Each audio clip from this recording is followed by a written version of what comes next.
Yeah, so good morning everyone. Good morning, sir.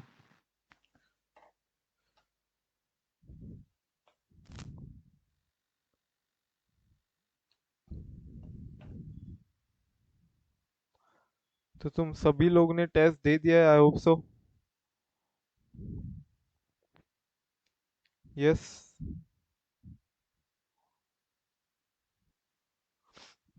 दे दिया क्या तुम लोगों ने?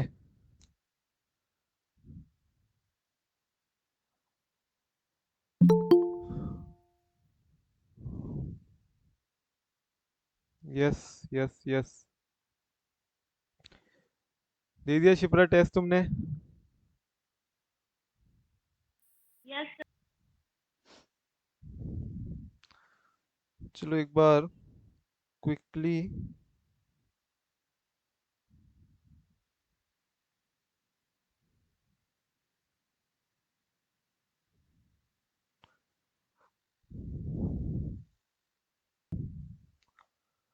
सो ये था तुम्हारा टेस्ट पेपर। पहला question, first question, could be a bouncer, ठीक है। Always be prepared. पहला क्वेश्चन अगर थोड़ा सा अजीब रहे, so do not try to think कि पूरा का पूरा पेपर कठिन होने वाला है। पहला पेपर, पहला क्वेश्चन हो सकता है बाउंसर आए, तो यू शुड बी प्रिपेयर्ड कि उसको प्रॉपरली डक करके we can move to next question. Bouncer को क्या करोगे? बाउंसर को या तो पुश पुल करोगे या तो डक करोगे। अगर बाउंसर खेल पाओगे तो डक पुल करोगे, नहीं तो डक करोगे, आगे बढ़ोगे। आगे बढ़ना सीखो, पीछे वहीं पे अटक जाओगे तो दिक्कत हो सकती है एग्जाम में टाइम मैनेजमेंट के लिए। सो फर्स्ट क्वेश्चन का अनुभव ने तो प्रॉपर आंसर दिया है। बाकी तुम लोगों ने क्या आंसर दिया बताओ फटाफट से, बोलो बोलो फटाफट।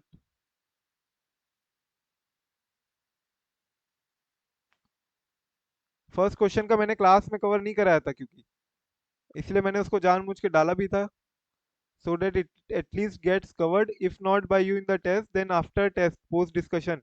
क्या डाला है बताओ?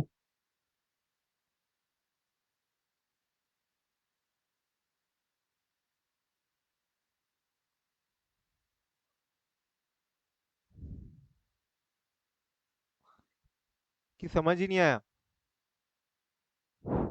आंसर किया था, लेकिन वो ऑपरेशनल ऑडिट का क्वेश्चन था, वो बाउंस हो गया था मेरे को।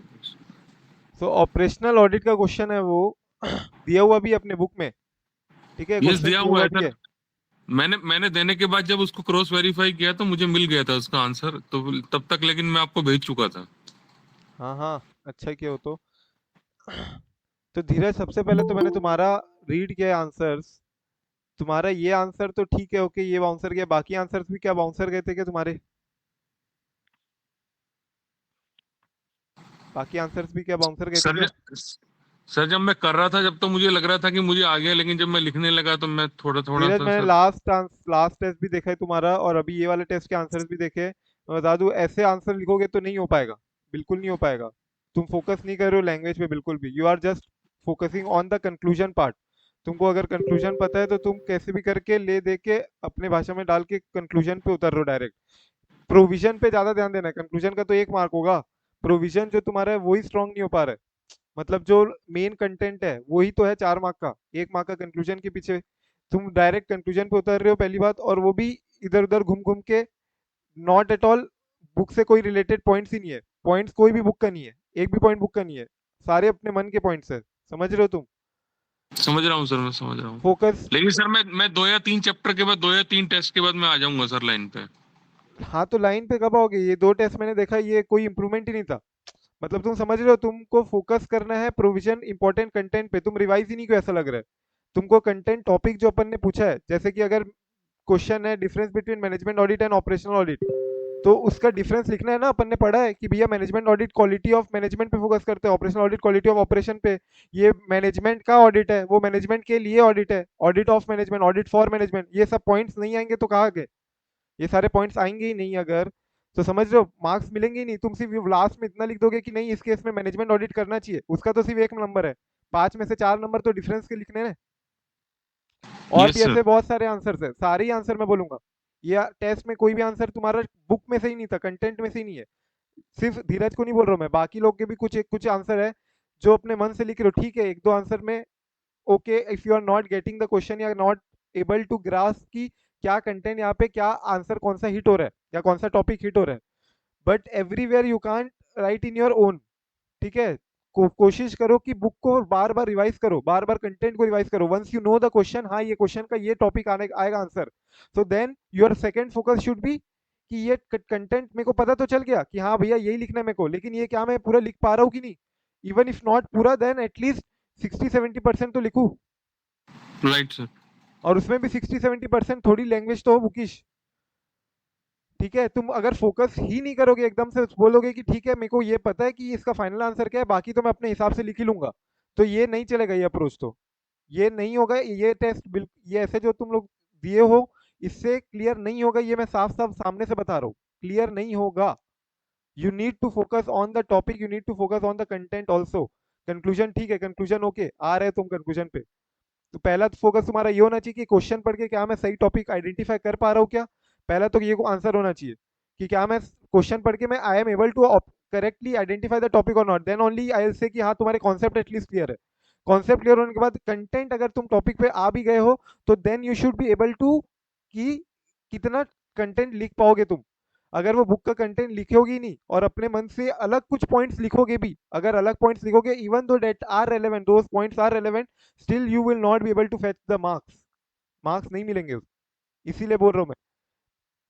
तुम लोग सुनोगे कि ये समझ चल गया। जाएगा इधर उधर का, अपने मन से लिखो तो भी चल जाएगा, कहीं से भी सुन लिए होंगे या कहीं कोई बोलते भी होगा, बट फ्रेंकली सेइंग नहीं हो पाएगा ये, ऐसे एग्जाम में नहीं देगा वो मार्क्स, ठीक है। So focus right on sir. All these points. तो पहला फोकस ऑन द आंसर तो language, language specially the language sir. Language you are ठीक है, सेइंग। सेकेंडरी है, लैंग्वेज ठीक है, बट लैंग्वेज के अलावा तुम्हारे जो पॉइंट्स है, पॉइंट्स है ही नहीं ना बुक से, पॉइंट्स तो एटलीस्ट बुक से होंगे, पॉइंट्स ठीक है, लैंग्वेज इधर उधर का घुमा भी दो, बट जो कीवर्ड्स आने चाहिए पॉइंट्स, पॉइंट्स ही नहीं है ना, पॉइंट्स तुमने अपने मन से लिखे हुए based on practical experience knowledge या जैसे भी लिखोगे, समझ रहे हो, एक्सेप्ट फॉर वन व्हाट और is. To answer, points yes. Book से आने चाहिए। जैसे अब यहाँ पे देखो क्वेश्चन क्या बोल रहे हैं, किसी ने आंसर इसका क्या लिखा है बताओ जल्दी से, पहला question, to determine elucidate how you as a management auditor will study system and procedural functions। Whether the system and procedure is meeting the current requirement. क्या बोल रहे हो, वापस बोलना। Whether the system and procedure is meeting the current requirement. हाँ, उसका how मतलब will you answer. ensure कि whether or not it is meeting the current requirement।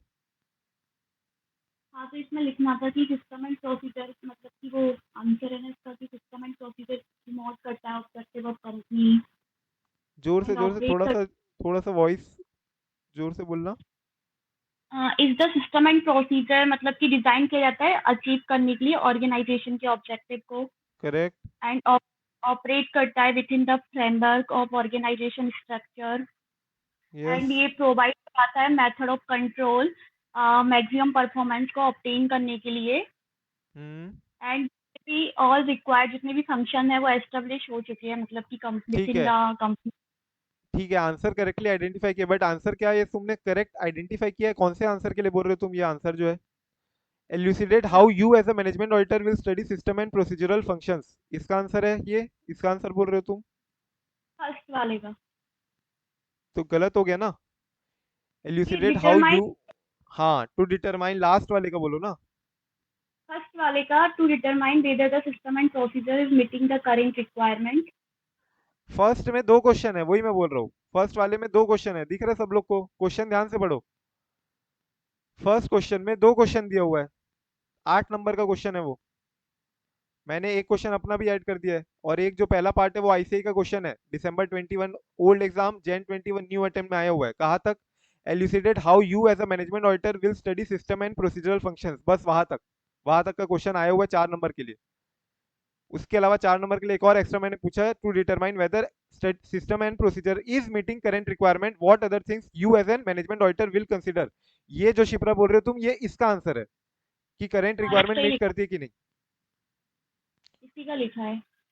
तो उसके पहले ऊपर का तो 4 ही मैंने। मिलेगा, फिर 4 नंबर इसके ऊपर में जो दिया है वो 4 नंबर के लिए अलग से पूछा हुआ है, दो क्वेश्चन है, दो पार्ट में डिवाइडेड है, देख लो, elucidate how you as a management auditor will study the system and procedure, study कैसे करोगे दिया हुआ है, स्टडी कैसे करेंगे अपन भैया? जो फंक्शन है हमारा वो प्रॉपर लोकेटेड है कि नहीं ऑर्गेनाइजेशन में, जिस पोजीशन पे होना चाहिए वो फंक्शन, कि उसके ऊपर कौन सा फंक्शन होगा, उसके नीचे कौन कौन लोग आएंगे, जो स्टाफ पर्सन है उनके पास नेसेसरी ट्रेनिंग है, एक्सपीरियंस है, स्किल सेट है कि नहीं, ये सब तुमको देखना पड़ेगा। How will you study the system and procedure, your productivity satisfactory है कि नहीं, ये सारे पॉइंट्स थे उसमें, देखोगे तो दिया हुआ है ऑपरेशनल ऑडिट। ये topic, this topic I didn't pick up in the class, but I expect कि when you are revising you are going through entire content ना, बुक में दिया हुआ है ये अपना, क्वेश्चन भी दिया हुआ है, क्वेश्चन भी डाला हुआ है बुक में, तो क्वेश्चन के साथ डाला हुआ है आंसर ये वाला।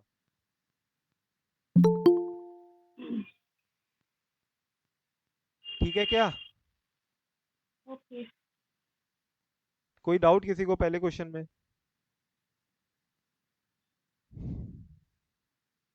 यस प्रियांशी, निकिता, प्रशंसा, बोलो फटाफट।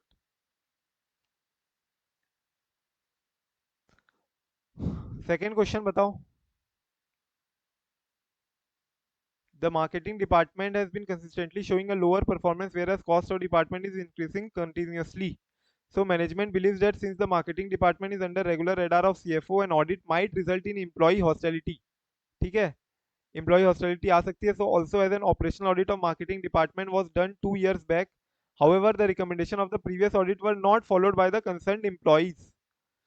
Please advise the management if another audit is the solution and whether only one time operational audit is enough. Further advice on the ways to deal with the employee hostility. Again book का question है अपने.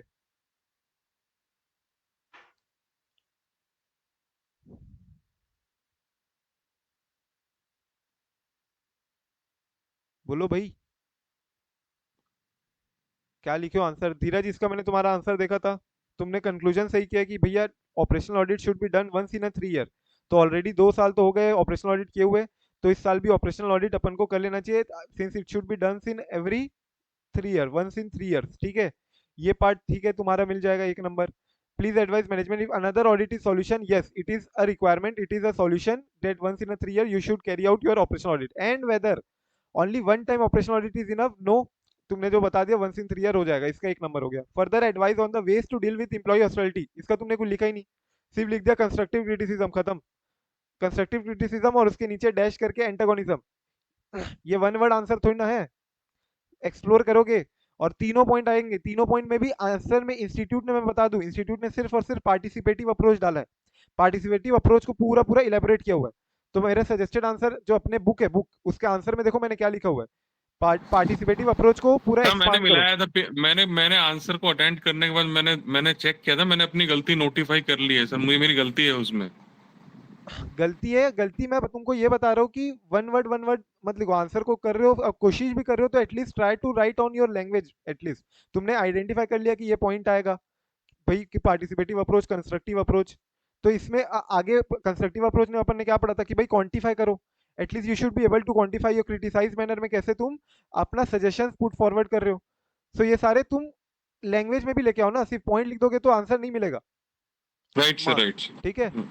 सो constructive criticism तुम्हारा participative approach, and particularly ICI ने participative approach को ही पूरा elaborate किया हुआ है इसमें, how to tackle on the employ hostility. तुम तीनों लिख सकते हो, तुम तीनों आंसर, तीनों पॉइंट अपने जो है उसको लिख लो प्रॉपर, जो उसने दिए हुए, ways to tackle the hostility. Right sir, I got it. फिर इसके बाद दिया ABC and company chartered accountant have been approached by PQR limited, a company engage in iron and steel industry. यहाँ पे दो इशू आ रहे थे मेजर. एक तो penal interest for delayed payments to the overseas vendor despite having enough cash flows, despite having enough cash flows. And second question है तुम्हारा, despite having regular production and enough inventory, delays in shipping the final goods to the customers leading to its deteriorating vendor rating. तो यार तुमको दोनों point देख के क्या flaw दिख रहा है तुमको, एंटिटी के अंदर क्या फ्लॉ दिख रहा है? As a partner through detailed discussion with senior manager of PQR limited you have concluded that all these delays are because of long decision making cycles in the company. All these delays are because of long decision making cycles in the company. As a consultant would you recommend management audit or operational audit? Question तुमको खुद बता रहा है answer. Because of ये सारी दिक्कतें तुमने conclude कर ली है, तुमने दिक्कतें देखी क्या क्या गलती हो रही है और ये गलतियों का क्या रूट कॉज है. रूट कॉज तुमको समझ में आया कि ये पूरा का पूरा क्या दिक्कत आ रही है यहाँ से, long lack decision of making decision cycles है. making. हाँ Raghav, lack of decision making, right. तो कौन सा ऑडिट प्रेफरेबल है? management audit. Management audit. But how will you substantiate your answer? यहाँ पे मांग क्या रहा है? आंसर रिक्वायरमेंट क्या है क्वेश्चन में? So the requirement we have to write difference between management audit and as well as operational right. audit. तो तुमको पूछ रहे हैं कि भैया हम मैनेजमेंट ऑडिट करें कि ऑपरेशनल ऑडिट करें, तो तुम पहले तो दोनों के बीच में डिफरेंस क्या है, दोनों होते क्या है, ये बताओगे ना। एग्जामिनर को बताओगे कि भैया ये चीज ये होती है और दूसरी चीज ये होती है, तो हम इसलिए इसके ऊपर जा रहे हैं। तो तुमको डिफरेंस लिखना between operational audit and management audit, जो अपन ने 4 पॉइंट देखा था, समराइज भी किया था। Quality of operation, quality of management, audit of audit for the management. फिर अपन ने देखा था कि ये it is the difference does not lies in the process और methodology, rather the difference lies in the level of appraisal. वहां पे हम टॉप लेवल को अप्रेस कर रहे हैं मैनेजमेंट ऑडिट में, टॉप से बॉटम। और ऑपरेशनल लेवल में सुपरवाइजरी फैक्ट्री लेवल पे अपन पूरा अपना सुपरवाइजरी लेवल पे अपना फोकस रहता है। So this all points will come, then only will get the marks. ठीक है, फाइनल कंक्लूजन से मार्क्स नहीं मिलेगा। The board of directors is concerned with decreasing operating efficiency in material consumption. As an auditor entrusted with investigating the cause for this poor state, what may be the areas for your focus in the respect? से अपना दिया हुआ था, right again, and you can come out with your own points also, but at least 4 से 5 points तुम्हारे hit होने चाहिए suggested से।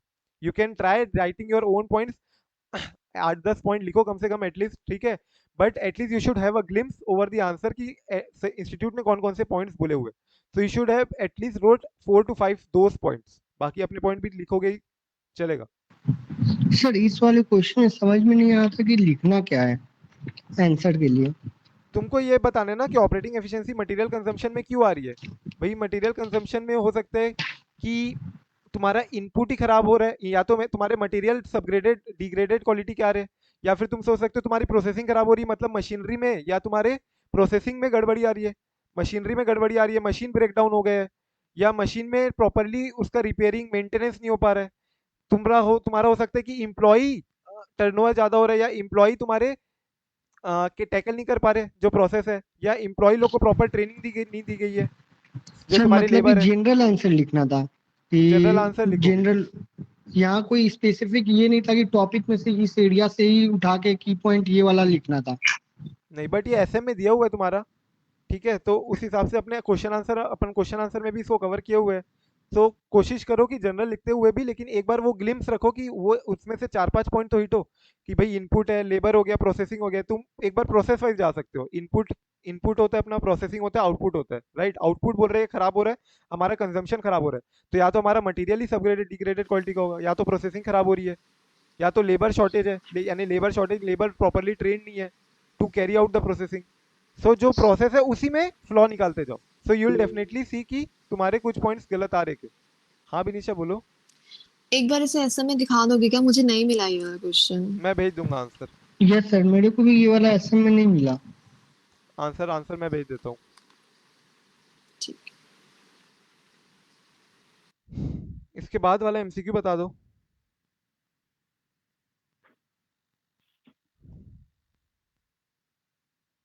सर एमसीक्यू क्वेश्चन तो था ही नहीं क्वेश्चन में।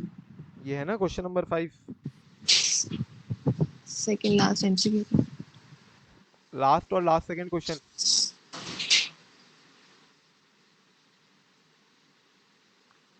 Option C, option D.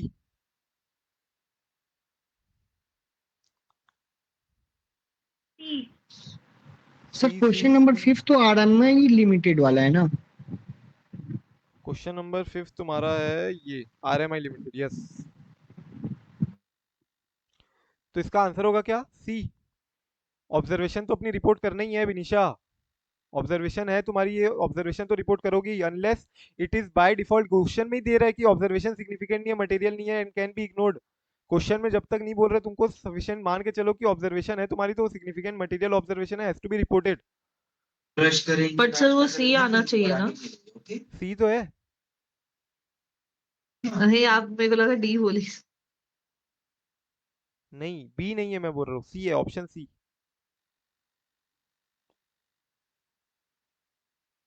ठीक है,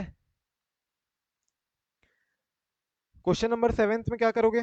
देखो यहाँ पे क्या दिक्कत आ रही है तुम लोग को। अब ये समझ में आ गया होगा कि तुमको ये भी होना जरूरी है इंपॉर्टेंट, कि you are able to differentiate between operational and management audit. क्या डिफरेंस है भैया ऑपरेशनल और मैनेजमेंट ऑडिट में? बोलो, ये जो बुकिश है वो तो ठीक है, बट जब ये लोग सिनेरियो दे रहे हैं and then they are asking कि what you should carry out, whether operational audit और management audit, then operational audit जो है, अगर कोई इशू लाइक ऑपरेशन से रिलेटेड है तो उसमें ऑपरेशनल ऑडिट आएगा, इनके टॉप मैनेजमेंट से रिलेटेड इशू है तो उसमें मैनेजमेंट ऑडिट आएगा। Sir So means you- process से रिलेटेड अगर कोई भी डिफरेंसेस है तो फिर वहां पे वो आएगा, ऑपरेशनल ऑडिट आएगा, अदरवाइज मैनेजमेंट ही ऑडिट आएगा। सो देखो, जब भी डिसीजन मेकिंग के ऊपर चीज समझ में आ रहा है, so then you will select what management audit. लेकिन मैनेजमेंट ऑडिट में भी अलग अलग प्रोसेस लेवल, सारे सारे प्रोसेस लेवल फ्लॉज दिख रहे हैं बहुत सारे through out the entity. Decision making में ही फ्लॉ दिख रहे हैं, या फिर प्रोसेसेस करेक्ट है बट डिसीजन मेकिंग गलत है। सेकेंडली, ऑपरेशनल ऑडिट में क्या डिफरेंस क्या है कि operational audit relates to one function, एक फंक्शन, एक डिपार्टमेंट का तुम ऑपरेशनल एफिशिएंसी देखना चाह रहे हो, effectiveness, efficiency and economy, right? यही था अपना लैंग्वेज। क्या था operational audit? Is what? Checking upon evaluation of the effectiveness, efficiency and economy of operations. तो ऑपरेशंस की इफेक्टिवनेस है कि नहीं, ऑपरेशनल इफेक्टिवनेस जो अपन देखते हैं ना, operating effectiveness, even in internal audit we see OE, OE operating effectiveness of the controls. Similarly जो ऑपरेशंस है वो they are properly operating effectively और नॉट, एफिशिएंटली और नॉट, एंड इकोनॉमिकली और नॉट। सो एक ऑपरेशन जब तुम देख रहे हो, एक फंक्शन, एक डिपार्टमेंट की वर्किंग पूरी देख रहे हो, तो वो then that is called as what? Operational audit. यहाँ पे देखो क्या दिया, as per the contract term Simpni travel has to raise its monthly bills for the tickets booked और cancelled during the period and the same are paid by GIG within 15 days। The bill raise by Simpni travels were of huge amount, so the management decided to get an audit. Management decide करी कि management, ये audit किसके लिए हो रहा है? Management के लिए हो रहा है। ठीक है, वहां से भी तुमको समझ में आना चाहिए कि since this is the audit for the management, audit for the management, audit management के लिए हो रहा है। To get an audit conducted of the process followed for booking cancellation, एक जो प्रोसेस है उसका ऑडिट करा रही है management. So definitely answer will be what? Operational audit, and it is the audit for the management and involves, इसके बाद का आंसर ठीक है, आंसर डी होगा। After completion of the test revision please review the chapter 3। Chapter 3 ठीक है, अपन कल देखते हैं। अभी अपन स्टार्ट करते हैं एक बार क्या, स्टैंडर्ड्स। अपन ने यहां तक किया था ऐसे 330 तक, ठीक है, ऐसे 330 तक रिवाइज किया था। रैप याद है कि अपनी रैप, रैप याद है किसी को? क्वेश्चन क्या था रैप वाला? बोलो बोलो।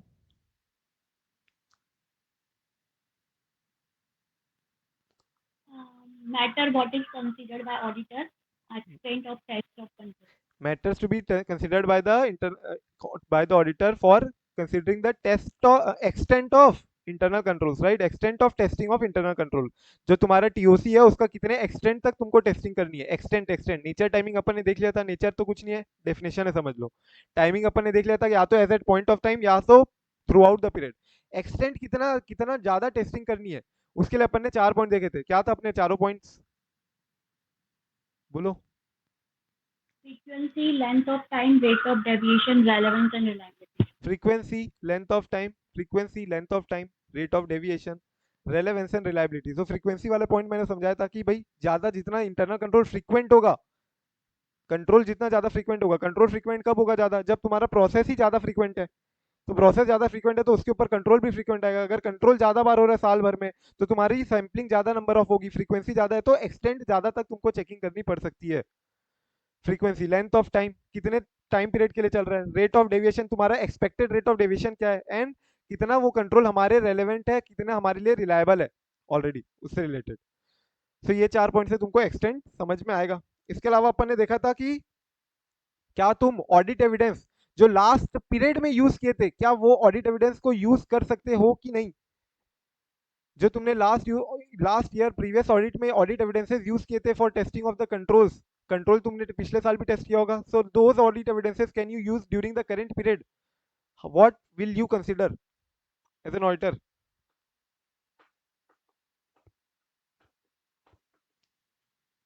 बोलो बोलो। सर आपने ये कहा था सब कुछ चेंज हो सकता है दोबारा आने पे, तो हमको दोबारा से चेक करना है। नहीं, अपने वो तो नए दूसरा था तरीके ना, से। वो तो दूसरा क्वेश्चन था। वो तो factors which warrant retesting of control, ऐसे कौन से फैक्टर्स है जो तुमको अंदेशा दे रहे हैं डेट वारंट्स कि हाँ भैया रीटेस्ट कर लो कंट्रोल्स को, वो तो इसका नेक्स्ट क्वेश्चन था। वो जो अपन बोले थे हालात बदल गए, जज्बात बदल गए, हालात बदल गए, लोग बदल गए, वो दूसरा Sir, क्वेश्चन था। once in 3 years, test all the controls. और सारे के सारे कंट्रोल हमारे वंस इन एवरी 3 ईयर तो हो ही जाने चाहिए, और कुछ कंट्रोल्स हमारे हर साल टेस्टिंग होनी चाहिए। ये तो जनरल था, लेकिन अपन कुछ इसमें भी पॉइंट्स रिलेटेड थे उसी से। फैक्टर्स वारंटिंग रीटेस्टिंग ऑफ कंट्रोल से रिलेटेड कुछ पॉइंट्स तुमको इसमें भी थे।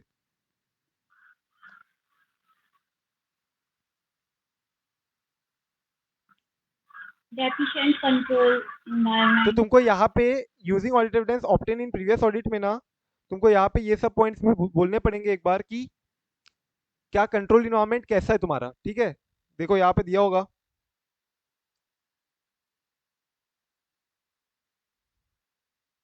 यहाँ पे दिया नहीं है, बट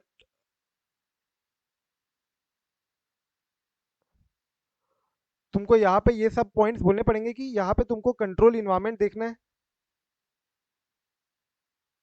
जो नीचे पॉइंट्स है देखना है तुमको। ये नहीं बोलोगे कि कंट्रोल इन्वायरमेंट डेफिशिएंट है, तुमको वही पॉइंट बोलना है कि तुम्हारे जनरल आईटी कंट्रोल्स कैसे है,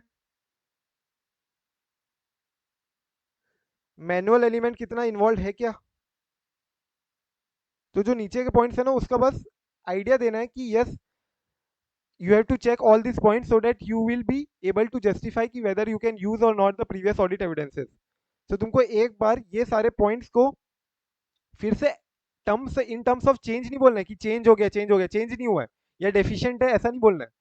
you just have to say कि you have to consider all these points and what all factors that warrant retesting of control, we will say कि हाँ भैया कंट्रोल इन्वायरमेंट ही खराब है, deficient controls, monitoring of controls खराब है, monitoring properly नहीं हो रही है, जनरल आईटी कंट्रोल्स अपने तो जीआईटीसी है, जीआईटीसी वो खराब है, इसके अलावा मैनुअल एलिमेंट ज़्यादा इन्वॉल्व है, पर्सनल चेंजेस हो गए, चेंजिंग सर्कमस्टेंसेज हो गए। ठीक है, समझ में आ रहा है ना। दोनों आंसर का फ्रेमिंग कैसे करोगे, इसमें फ्रेमिंग करना है तुमको कि you will evaluate, you will not say कि कंट्रोल इन्वायरमेंट खराब है, डेफिशिएंट है, you will evaluate what is the status of control environment, monitoring of controls, general IT controls कैसे है हमारे, and then accordingly you will say कि previous audit subsequent क्या उसमें कोई चेंजेस है तो auditor should test the controls in the concurrent audit, and if there have not been any changes the auditor shall test the control at least once in every third audit and shall test some controls in each audit। ठीक है, एक second hold करना, 1 minute, तब तक तुम लोग revise करो एक बार इसको, मैं इसका बेयर स्टैंडर्ड में चेक कर रहा हूँ। एक बार मैंने टेलीग्राम में जो पॉइंट्स दिए हैं उसको यहाँ पे इंक्लूड कर लेना, using audit evidence obtain in previous audits में जो 5-6 पॉइंट्स है उसको यहाँ पे लिख लेना, क्योंकि आंसर वही है, उसका मार्क्स है।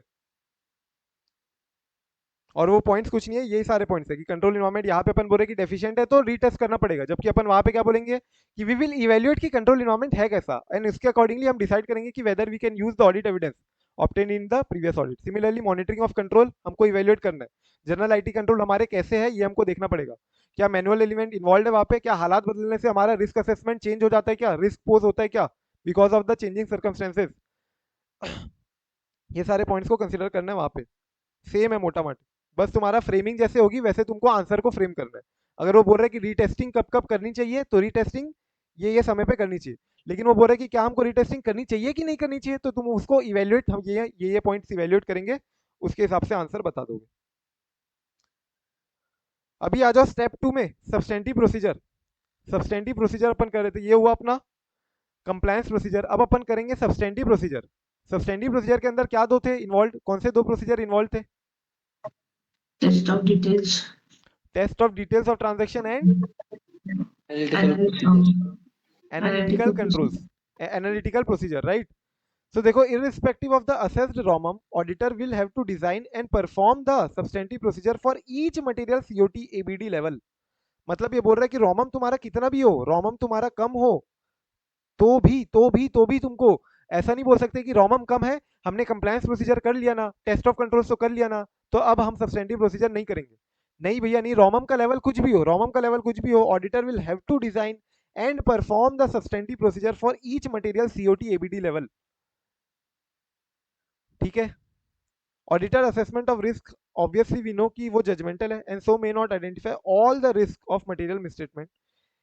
कुछ इनहेरेंट लिमिटेशन हो सकती है even in the internal control. ये अब सब्सटेंशिएट कर रहा है, ये वाला जो अपन ने पॉइंट देखा ना ऊपर में, ये जो अपन ने ऊपर में पॉइंट देखा कि हमको ये बोला कि भैया सब्सटेंटिव ऑडिट प्रोसीजर तो तुमको करनी ही है, you can't rely solely and solely on compliance procedure. Compliance procedure क्या है अपना? TOC, test of control.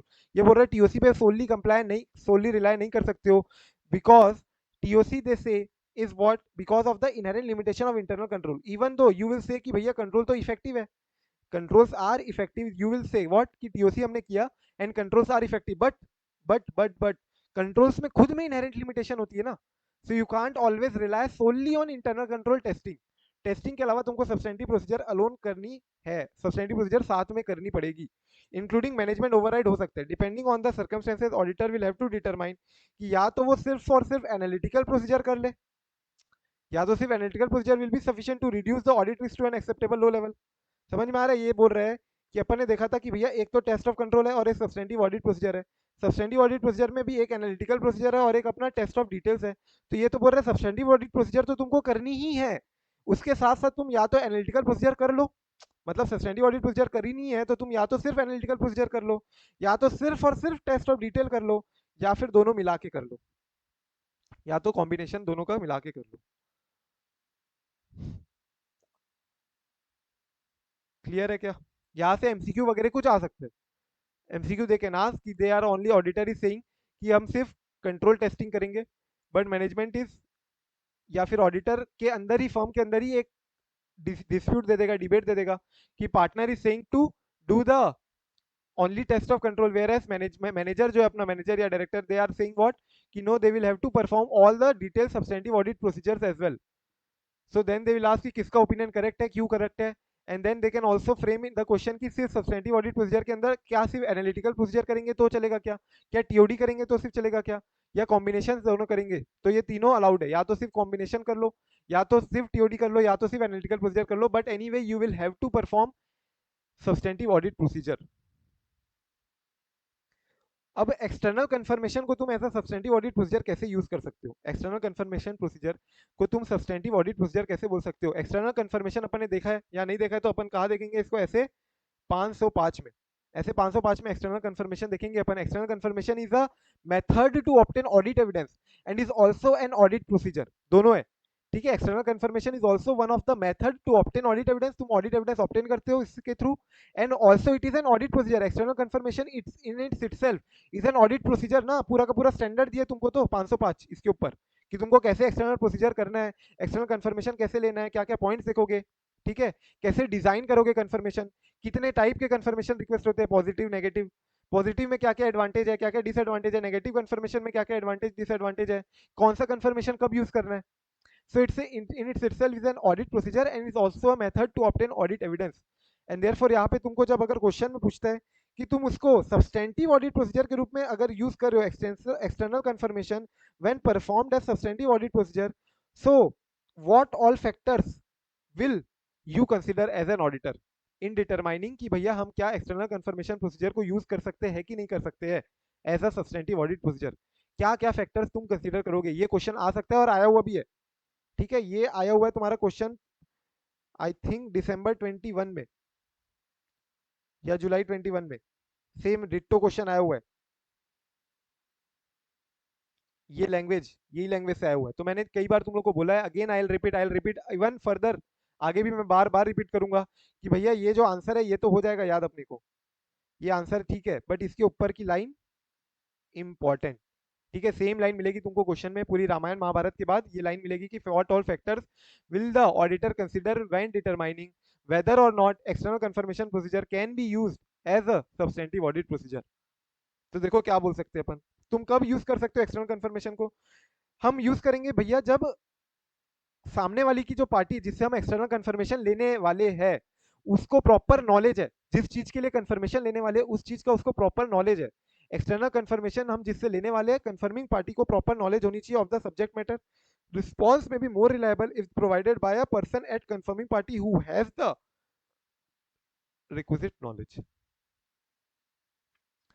ठीक है, सामने उस पार्टी से कंफर्मेशन लो जिसको प्रॉपर नॉलेज है, रिक्विजिट नॉलेज है। अकाउंटेंट है तो अकाउंटेंट को बोलो कंफर्म करने, ठीक है। But anyway you need to ensure कि कंफर्मिंग पार्टी को प्रॉपर नॉलेज है, first point. Then you can use this as a substantive audit procedure.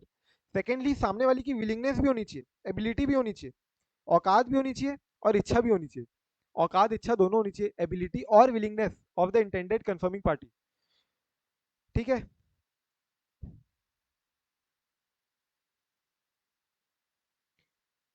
To respond, तो देखो इसके लिए अलग से अब तुमको पूछ सकते हो सकते हैं 4 नंबर के लिए पूछ ले, व्हाट ऑल पॉइंट्स, या as an example confirming party में तुम देखना चाहते हो कि एबिलिटी और विलिंगनेस है कि नहीं है for in the intended confirming party, whether they are able और willing to respond to the external confirmation और not. So as an example confirming party में क्या क्या होना चाहिए। So confirming party may not accept responsibility for responding to a confirmation request, ये सब example है। मतलब तुम देख रहे हो एबिलिटी और विलिंगनेस, तो मे कंसिडर रिस्पॉन्डिंग टू कॉस्टली और टू टाइम कंज्यूमिंग। तुमको लगता है कि कंफर्म करने के लिए मेरे को टाइम देना पड़ेगा, ठीक है, मेरे को चेक करना पड़ेगा, लेजर खोलना पड़ेगा, फिर उसमें बैलेंस देखो, चेक करो कोई मिसमैच तो नहीं है। It can be a costly process when I will tell my employ, और एम्प्लॉय को मैं डेली का 5,000 तनख्वाह दे रहा हूँ।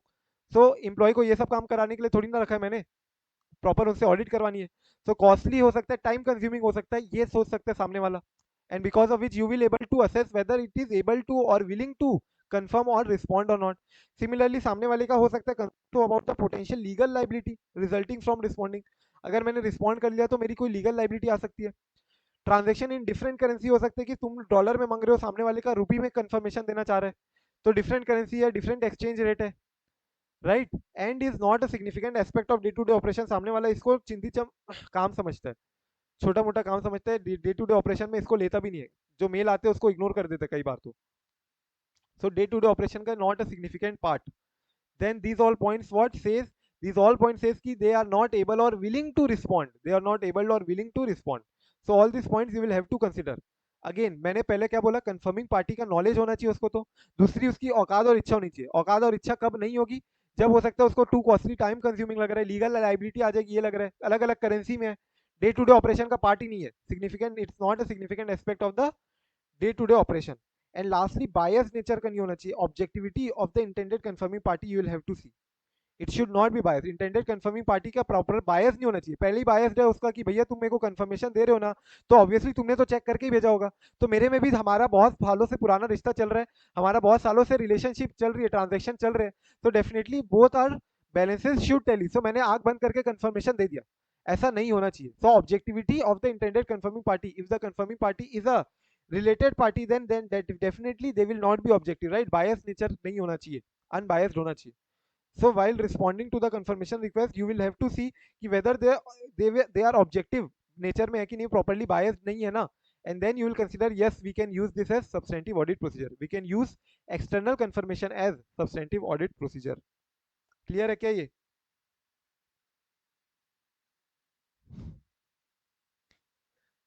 And lastly इसको होमवर्क में ले लो, evaluating the sufficiency and appropriateness of audit evidence.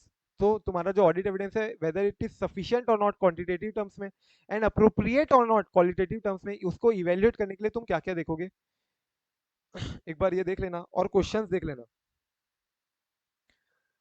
Questions देख लेना, मुझे बताओगे क्वेश्चंस फिर।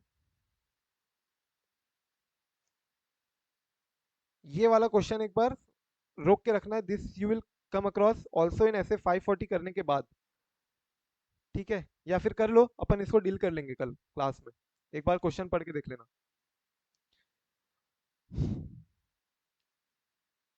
अभी आ जाओ ऐसे 402,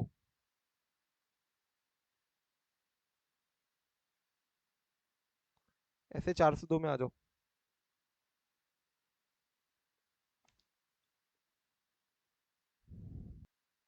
ऐसे 300 की सीरीज को रिवाइज कर लेना, ठीक है। तो तुम्हारा नेक्स्ट टेस्ट होगा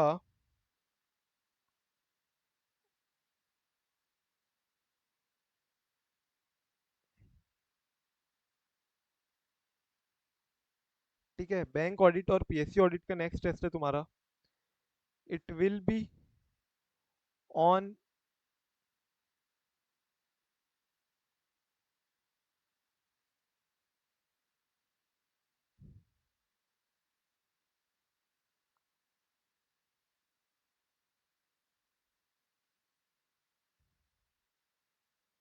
सो बैंक ऑडिट और पीएससी ऑडिट का टेस्ट है तुम्हारा on Wednesday, that is what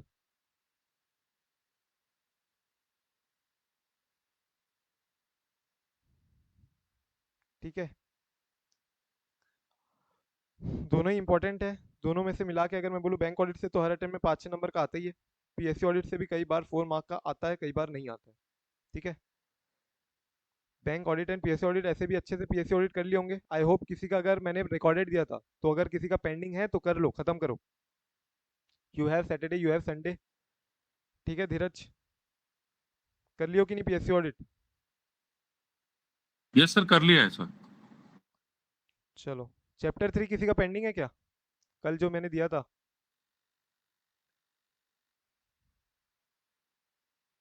chapter 3 किसी का पेंडिंग है क्या? पूजा का पेंडिंग है, और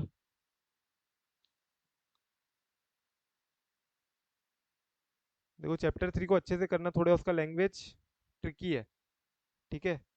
उसमें लैंग्वेज पे ग्रिप लाने के लिए तुमको you have to revise multiple time and you need to be thorough with the concept. बोल क्या रहा है भैया, क्यों बोल रहा है, क्यों बोल रहा है? If you are not able to grasp even after that you can ask me directly, ये पॉइंट यहाँ पे आ क्यों रहा है सर?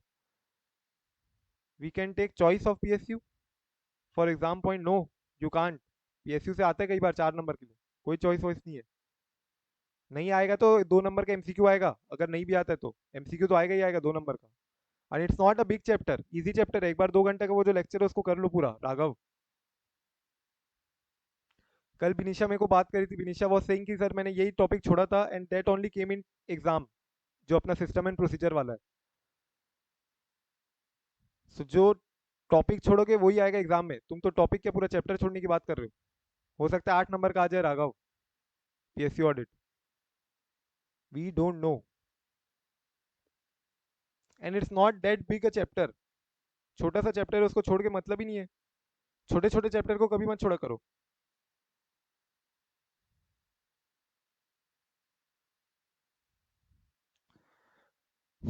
ऐसे 402 में आ जाओ। Audit consideration relating to an entity using a service organisation, audit consideration relating to an entity using a service organisation, service organisation. तो सिंपल सा एक एग्जांपल है भाई, कि जैसे मान लो एलएनटी में था जैसे, तो एलएनटी ने मान लो अपना एम्प्लॉय रिलेटेड जो काम है वो आउटसोर्स करके रखा हुआ है। एम्प्लॉय रिलेटेड काम है वो उसने मान लो कोई एक एंटिटी को आउटसोर्स करके रखा है, रैक लिमिटेड, ठीक है। तो अपन एलएनटी को क्या बोलते हैं इन टर्म्स ऑफ ऐसे 402, if suppose I am the auditor of LNT, who is the auditor of LNT? Yash is the auditor of LNT. And secondly REC Limited का ऑडिटर है मान लो Chirag, Chirag is the auditor of REC Limited. तो अपन अपन LNT को क्या बोलते हैं? User entity. एलएनटी को क्या बोलते हैं? यूजर एंटिटी इन ऐसे 402। यश को बोलते हैं यूजर ऑडिटर, आरईसी लिमिटेड को बोलते हैं अपन सर्विस ऑर्गेनाइजेशन, एंड चिराग को बोलते हैं अपन सर्विस ऑडिटर। ये तो हुआ टर्मिनोलॉजी की बात। शब्दों में क्या कर रहे हो सर, बताओ क्या क्या होता है user entity, service organisation, service auditor and user auditor. भाई एलएनटी आउटसोर्स करके रखी है आरईसी लिमिटेड को अपने लेबर से रिलेटेड जो भी काम है आउटसोर्स करके रखी है। एम्प्लॉय रिलेटेड सारी activities, employ related all activities, अगर मान के चलो सारी एक्टिविटीज उसने करके रखी है आउटसोर्स की। तुम ही बनाओगे पूरा का पूरा एम्प्लॉय शीट, किसको कितनी सैलरी देनी है, and once you transfer the entire sheet we will cross verify and remit the amount as a salary remuneration, या जो भी जितना भी काम है एम्प्लॉय रिलेटेड, पीएफ हो गया, ईएसआईसी हो गया, everything will have to be handled by REC Limited. We want to focus on our core task. LNT चाहती है कि हम अपने कोर टास्क में फोकस करें and not on the administrative task. So मेरे को बताओ क्या एम्प्लॉय कॉस्ट जो है, एम्प्लॉय कॉस्ट क्या वो सिग्निफिकेंट एक आइटम है फाइनेंशियल स्टेटमेंट का? Yes, it's a financial statement line item, FSLI है, प्रॉफिट एंड लॉस का तो एक स्टेटमेंट है पूरा, मतलब स्टेटमेंट में तुमको दिख जाएगा employee cost. So employee cost था जब एक ऑडिट से रेलेवेंट है हमारे, obviously it will be relevant for the audit, yes और no. So when we will go in LNT to perform the audit we will check for employee cost, और जब हम एम्प्लॉय कॉस्ट करने जाएंगे checking, so whether और not we will able to identify the controls in LNT limited. क्या हमको LNT में employ cost से रिलेटेड कंट्रोल्स मिलेंगे क्या, इंटरनल कंट्रोल्स? भैया सबसे पहले अपन क्या करते हैं, आरएपी करते हैं, अंडरस्टैंड करते हैं एंटिटी, उसके इन्वायरमेंट को, उसके इंटरनल कंट्रोल को। तो जब अपन प्रोसेस देख रहे हैं, एम्प्लॉय से रिलेटेड प्रोसेस देखेंगे, उसके इंटरनल कंट्रोल्स को भी तो देखेंगे शुरू में, and then we will start with the compliance substantive audit procedure. So before that जब अपन कंट्रोल्स को समझना चाह रहे हैं, तो कंट्रोल्स होंगे कि नहीं होंगे, एलएनटी में तो कंट्रोल्स होंगे ही नहीं। एम्प्लॉय कॉस्ट से रिलेटेड कंट्रोल्स एलएनटी में थोड़ी ना होंगे। जो एम्प्लॉय कॉस्ट से रिलेटेड कंट्रोल्स है वो तो यहाँ पे होंगे। अगर कंट्रोल्स यहीं पे करने थे तो हम अपना खुद ही कर नहीं लेते, एक्टिविटी संभाल नहीं लेते, हम आउटसोर्स क्यों करते? हमको नहीं संभालना था, इसलिए हमने आरईसी को दिया था। So controls will be at service organization.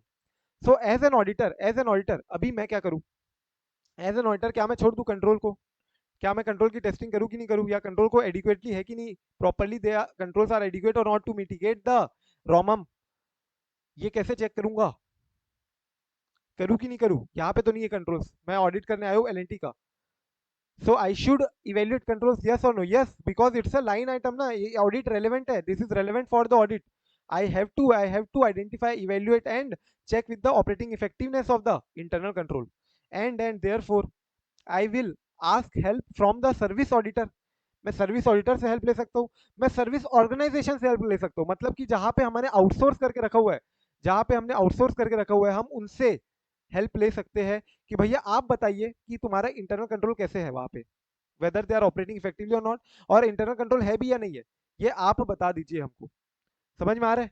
So LNT यहाँ पे हमको एज अ यूजर ऑडिटर जब हम जा रहे हैं, सो हमको पहले तो ये चार बातें पता होनी चाहिए, चार टर्मिनोलॉजी पता होनी चाहिए स्टैंडर्ड के अंदर, और कॉन्सेप्ट मोटा माटी यही बोलता है कि हम करेंगे क्या इस केस में जब हमने आउटसोर्स करके रखा है कहीं और पे।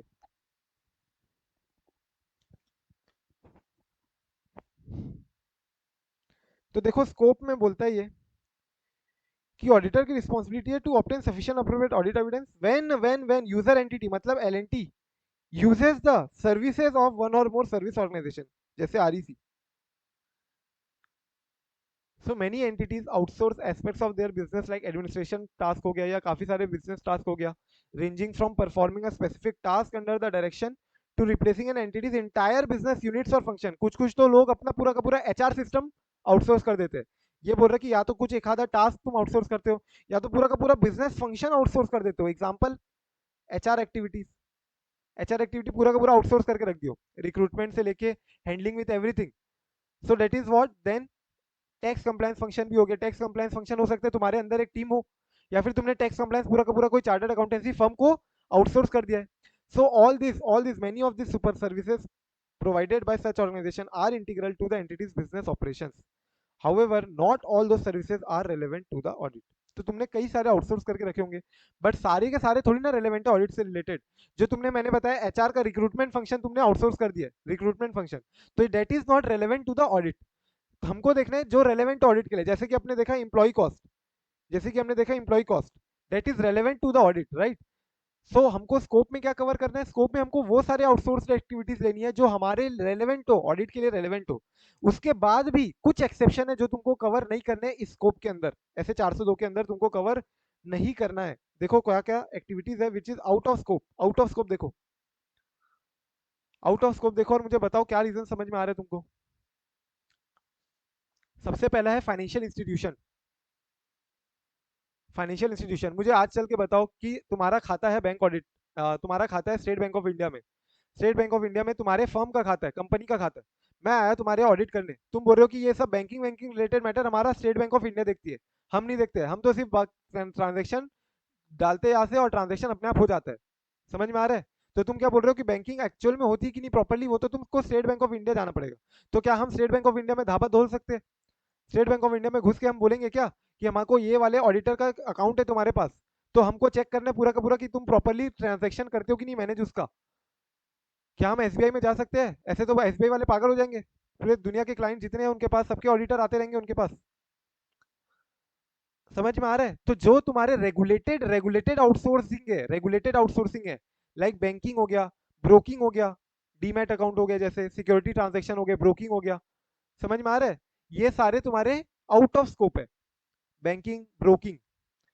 तीसरा तुम्हारा दिया हुआ है जैसे कि audit of transaction arising from proprietary financial interest in other entity. ये एग्जांपल तुम ले सकते हो, जैसे कि तुम्हारा प्रोप्राइटरी फाइनेंशियल इंटरेस्ट कब आता है कोई एंटिटी में? एग्जांपल ले लो, तुम पार्टनर हो, कोई एंटिटी में पार्टनर हो। अब मैं गया हूँ तुम्हारे पार्टनरशिप फर्म की ऑडिट करने, और मैंने देखा कि उसके ऑडिट में तुम्हारा कैपिटल लगा हुआ है, पार्टनरशिप फर्म में तुम्हारा कैपिटल लगा हुआ है, तो पैसा तुम्हारा लगा हुआ है। तो कुल मिला के मैं बोलना चाहता हूँ कि कैपिटल का जो मेन फंक्शन है कि पैसा लाना पैसा देना, ये तुम्हारे तुम देख रहे हो, ये सब चीजें तो तुम देख रहे हो, पार्टनरशिप फर्म थोड़ी ना देख रही है, ये तो पार्टनर देख रहे हैं। तो मैं क्या ये बोल सकता हूँ कि अब मैं पार्टनर की ऑडिट करूंगा जाके, audit of transaction from proprietary financial interest in other entity? No, that is out of scope. Proprietary financial interest से जो तुम्हारे आ रहे रिलेशन, वहां का तुम नहीं देख सकते हो, वो तुम्हारा आउट ऑफ स्कोप है ऐसे 402 के अंदर। क्लियर है क्या? तो आउट ऑफ स्कोप देख लेना, एमसीक्यू में आ सकता है। आज तक ना कभी इंस्टीट्यूट ने कभी इसको कहीं पूछा हुआ है, ना तुमको मोस्टली कभी मटेरियल में मिलेगा, बट आई फील कि out of scope we should at least know कि एक्सेप्शन क्या क्या है 402 के, आउट ऑफ स्कोप क्या क्या चीजें आती है। बिकॉज जनरली अगर they want to make a question from scope of the standard, तो स्टैंडर्ड से कई स्कोप से जनरली क्वेश्चन आता नहीं है, बट ये ऐसे 402 में दिया हुआ है अगर आउट ऑफ स्कोप, तो वी शुड नो कि क्या क्या चीजें स्कोप में कवर्ड नहीं है। ठीक है क्या? By checking the service organisation, क्या बोल रहे हो राघव?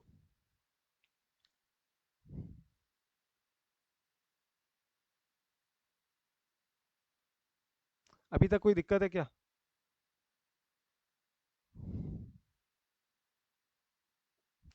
ठीक है, राघव का है, शिप्रा का है टेस्ट पेपर, और अनुभव और धीरज।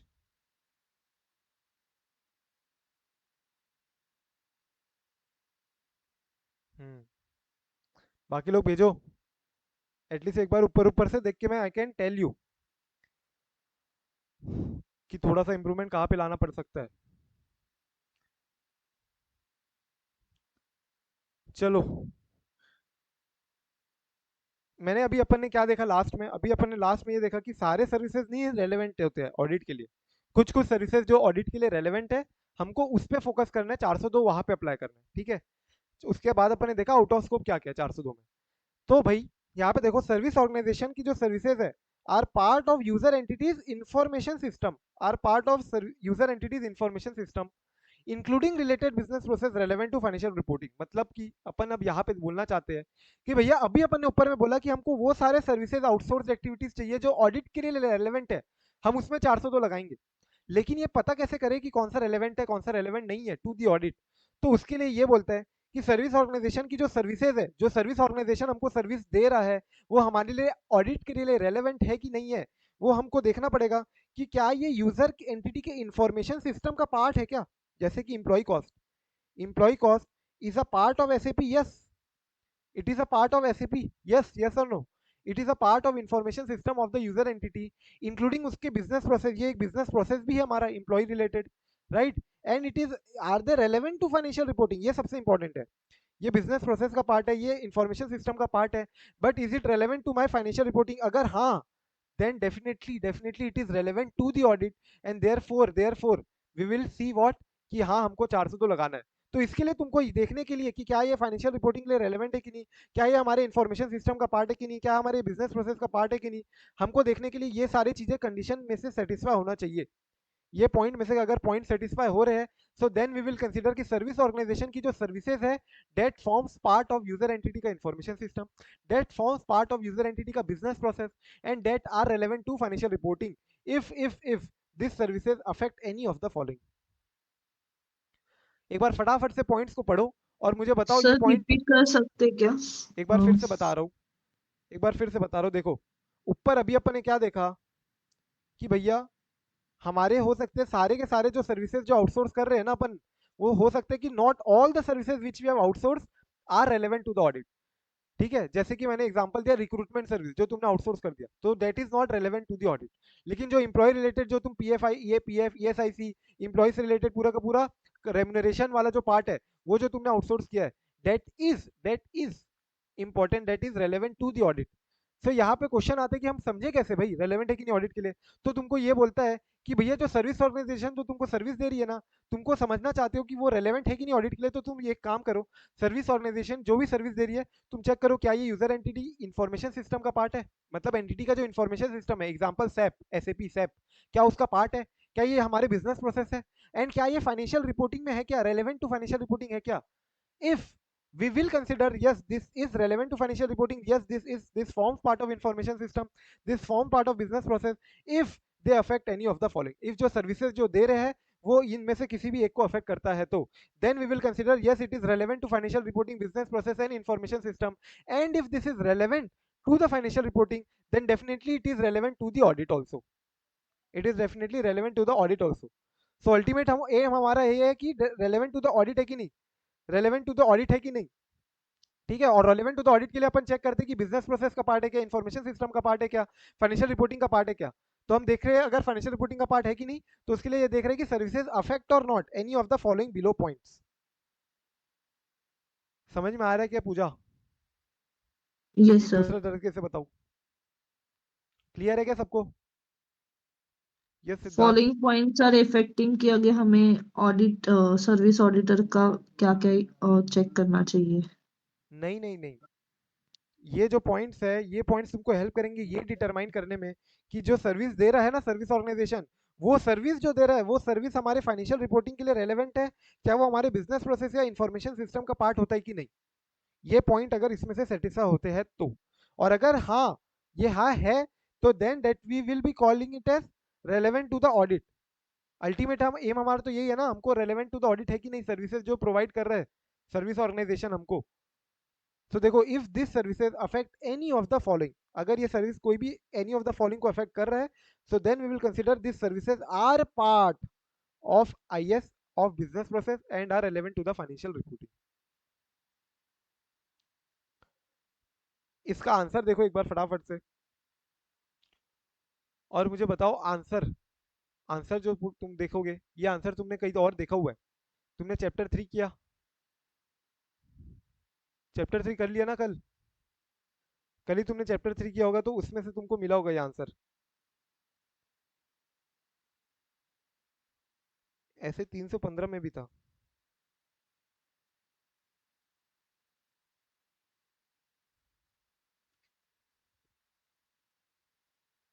देखो सेम पॉइंट्स मिलेगा तुमको, कहाँ से मिल रहा है मैच करो फटाफट, एक बार कोशिश करो कहाँ से मिल रहा है Raghav? Sir, accounting control system. Accounting control system, उसमें क्या क्या पॉइंट्स थे, कहाँ से बोल रहे हो, चैप्टर 3 से कि ऐसे 315 से? 3. चैप्टर 3 में भी दिया है, और मैंने उसको रेफरेंस दिया था जब तुम लोग चैप्टर 3 देख रहे होंगे, तो मैंने यहाँ का रेफरेंस दिया था ऐसे 315। Information system including related business process relevant to financial reporting, relevant to financial reporting and communication, auditor क्या क्या अंडरस्टैंडिंग लेगा। देखो ये सारे पॉइंट्स दिख रहे हैं कुछ कुछ same same, class of transaction, procedure, IT या मैनुअल है क्या, अकाउंटिंग रिकॉर्ड, कैप्चर इवेंट्स और कंडीशन अदर देन ट्रांजैक्शन, इसका एग्जांपल दिया था मैंने डेप्रिसिएशन, यस और नो। देन तुम्हारा कंट्रोल सराउंडिंग जनरल एंट्रीज, इसका एग्जांपल मैंने दिया था park and post. Financial reporting process क्या है, तो इससे मिलते जुलते वहां पे भी पॉइंट्स है। क्यों बोल रहे हैं ये सेम पॉइंट्स क्यों बोल रहे हैं कि भैया ये देखना चाहते हैं कि यार ये क्लास ऑफ ट्रांजेक्शन का पार्ट हो रहा है कि, अगर हाँ तो ये फाइनेंशियल रिपोर्टिंग का पार्ट हो सकता है। समझ में आ रहा है?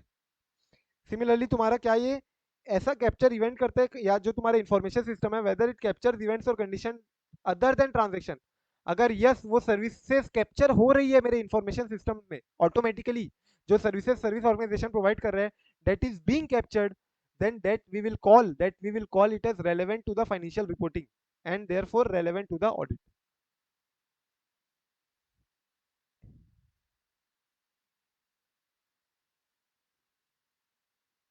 एक बार सारे पॉइंट्स देख लो फटाफट से, रिवाइज कर लो, याद कर लो, ये 3 जगह आया है ये क्वेश्चन, देख लो 3 जगह है, एक तो यहाँ पे है, एक क्वेश्चन यहाँ पे, एक ऐसे 315 में, और एक चैप्टर 3 में ही मिलेगा। मोटा माटी 3-4 पॉइंट कॉमन मिलेंगे तुमको हर आंसर में, और बोलना क्या चाह रहे मैंने बता दिया। एक बार फटाफट से पॉइंट्स देखो, याद करो, और क्वेश्चन देखो बाजू में, वेदर और not you are able to identify कि ऐसे 402 का क्वेश्चन है। पहले तो ये आइडेंटिफाई करना पड़ेगा, कैसे आइडेंटिफाई करोगे 402 का क्वेश्चन है। देखो यहाँ क्या दिया हुआ है, outsourced all revenue operation.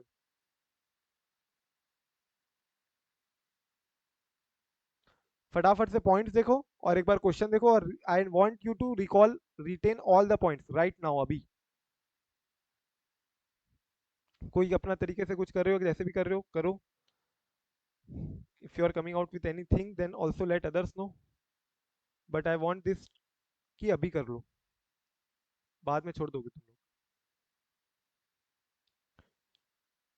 Done.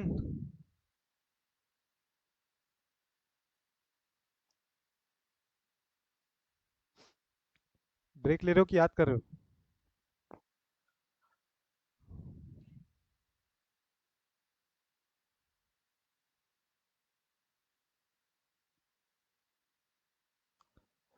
So break हो गया अपना. अब will take break directly on 9 बजे डायरेक्टली. ठीक है.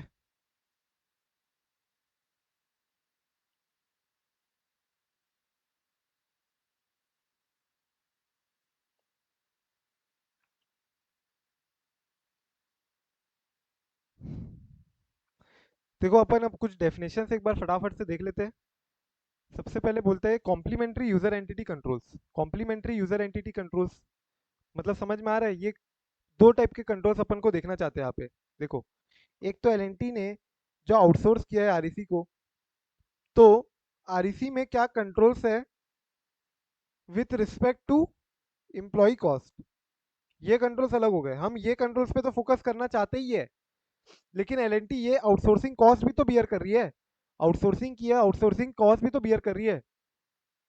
Today recorded clause will also be available, will also be for us. Yes, recorded तो रहता ही है डेली. क्या पूछ रहे हो Raghav? Sir, this after live section we have recorded class. उनको पूछ रहा हूँ. We can, I let you know. मेरा है तो सही देने का, बट अगर अपन इसको थोड़ा ज़्यादा स्ट्रेच करते तो then I will not give recorded class. ठीक है. Okay, sir. L N T R को जो दी है, एक तो देखो कंट्रोल्स हो गए. एक तो जो आर में with respect to employ cost, लेकिन L N T outsourcing cost जो बियर कर रही है, हमको ये सब चेक करने के लिए भी तो हमको ये देखना पड़ेगा कि जो इंटरेक्शन कर रही है आर के साथ एल एन टी, उससे रिलेटेड क्या कंट्रोल्स है. Controls with respect to service organization. Controls with respect to service organization मतलब controls that the service organization assumes in the design of its services will be implemented by user entity. मतलब हम जो implement किए कहाँ पे? User entity. मतलब ये जो कंट्रोल की बात हो रही है, जो कॉम्प्लीमेंट्री कंट्रोल है, जो कॉम्प्लीमेंट्री कंट्रोल है, ये कहाँ पे कंट्रोल देख रही है? L N T user entity में जो कंट्रोल है उस पर इम्प्लीमेंटेड है. समझ में आ रहा है? और जो अपन बाकी जो ऊपर कंट्रोल की बात कर रहे थे कि इंटरनल कंट्रोल्स हमको देखने पड़ेंगे, जो सर्विस ऑर्गेनाइजेशन कर रही होगी एम्प्लॉय कॉस्ट, वो कंट्रोल्स अलग है. ये कॉम्प्लीमेंट्री यूजर एंटिटी कंट्रोल्स है which complements the are relationship with the service organization. इसके बाद दो इंपॉर्टेंट डेफिनेशन है type 1 report and type 2 report की. Type 1 report and type 2 report की. टाइप 1 रिपोर्ट देखो, ये बोलते हैं report on the description and design of controls at service organization. काय के ऊपर रिपोर्ट है ये? फटाफट से वापस से बोलो मेरे साथ, क्या है? किसके ऊपर रिपोर्ट है? Description and design, DD. DD description and design, DD. DD of the controls at SO. मतलब डीडी जो तुम्हारी डिस्क्रिप्शन कैसे है कंट्रोल्स का, क्या डिजाइन कैसे की गई है सर्विस ऑर्गेनाइजेशन में, उसके ऊपर रिपोर्ट है. ये रिपोर्ट कौन देगा? ये रिपोर्ट मैनेजमेंट देगी. और इसी को कॉम्प्लीमेंट भी कौन करेगा? Service auditor. ये रिपोर्ट मैनेजमेंट देगी और सर्विस ऑडिटर देगा. कौन सी मैनेजमेंट? कहाँ की मैनेजमेंट देगी? बोलो, कहाँ की मैनेजमेंट देगी अपन को ये रिपोर्ट?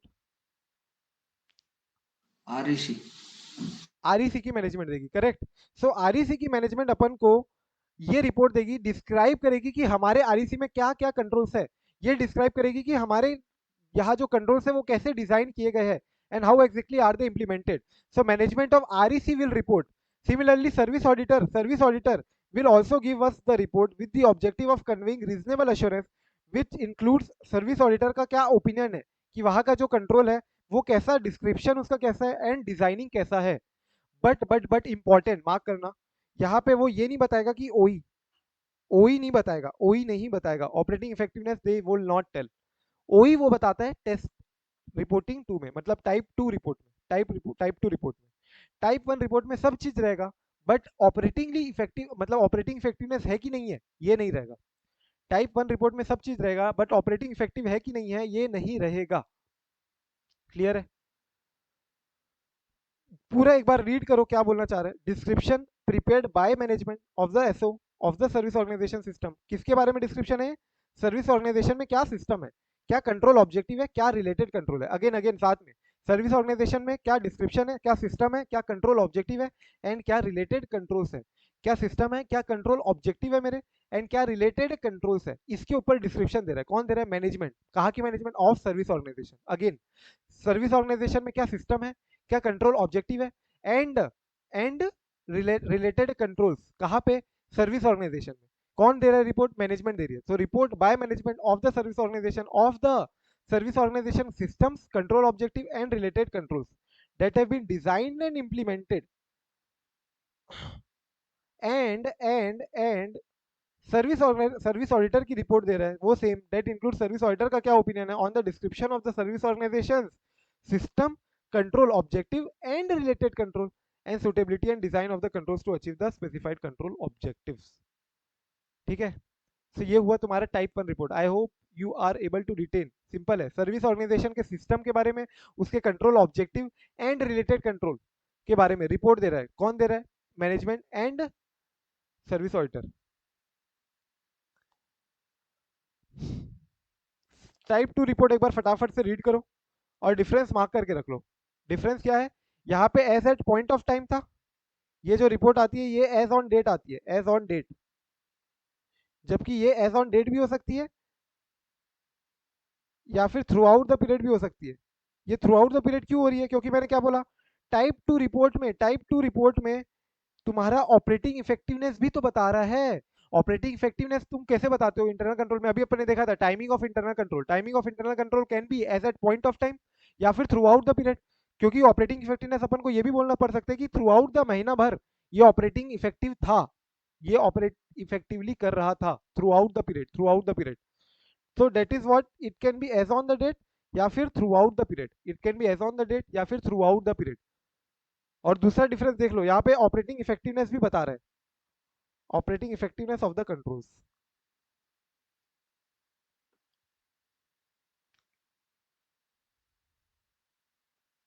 एक बार रीड करो फटाफट से, फिर अपन आगे बढ़ते हैं।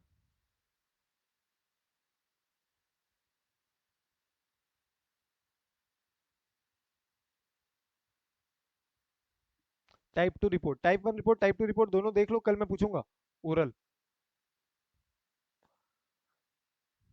यस और नो बोलते जाओ। सब सैटरडे मना रहे हो क्या आज? क्या प्लान है सैटरडे का?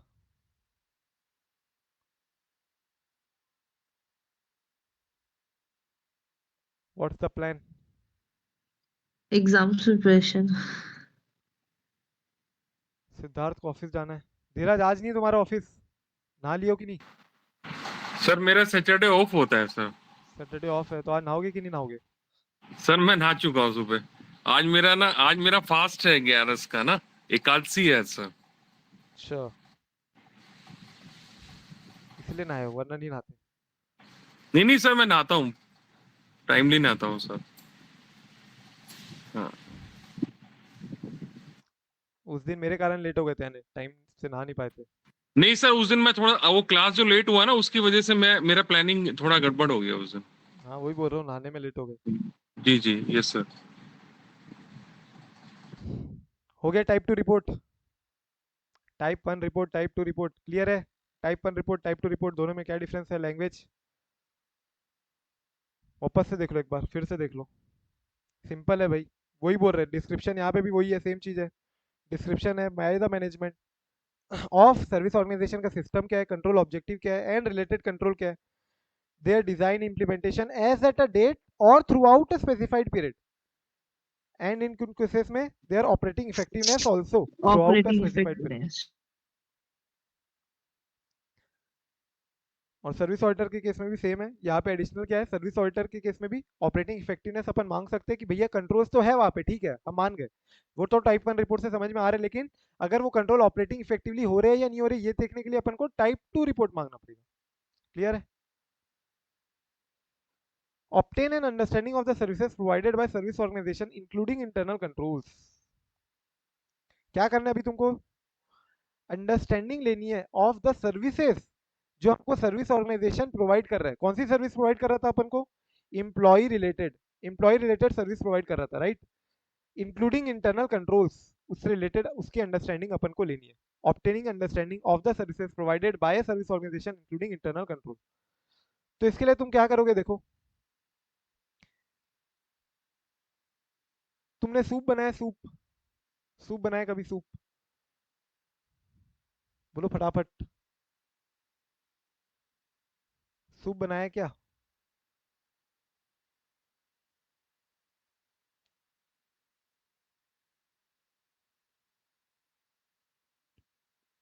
यस और नो?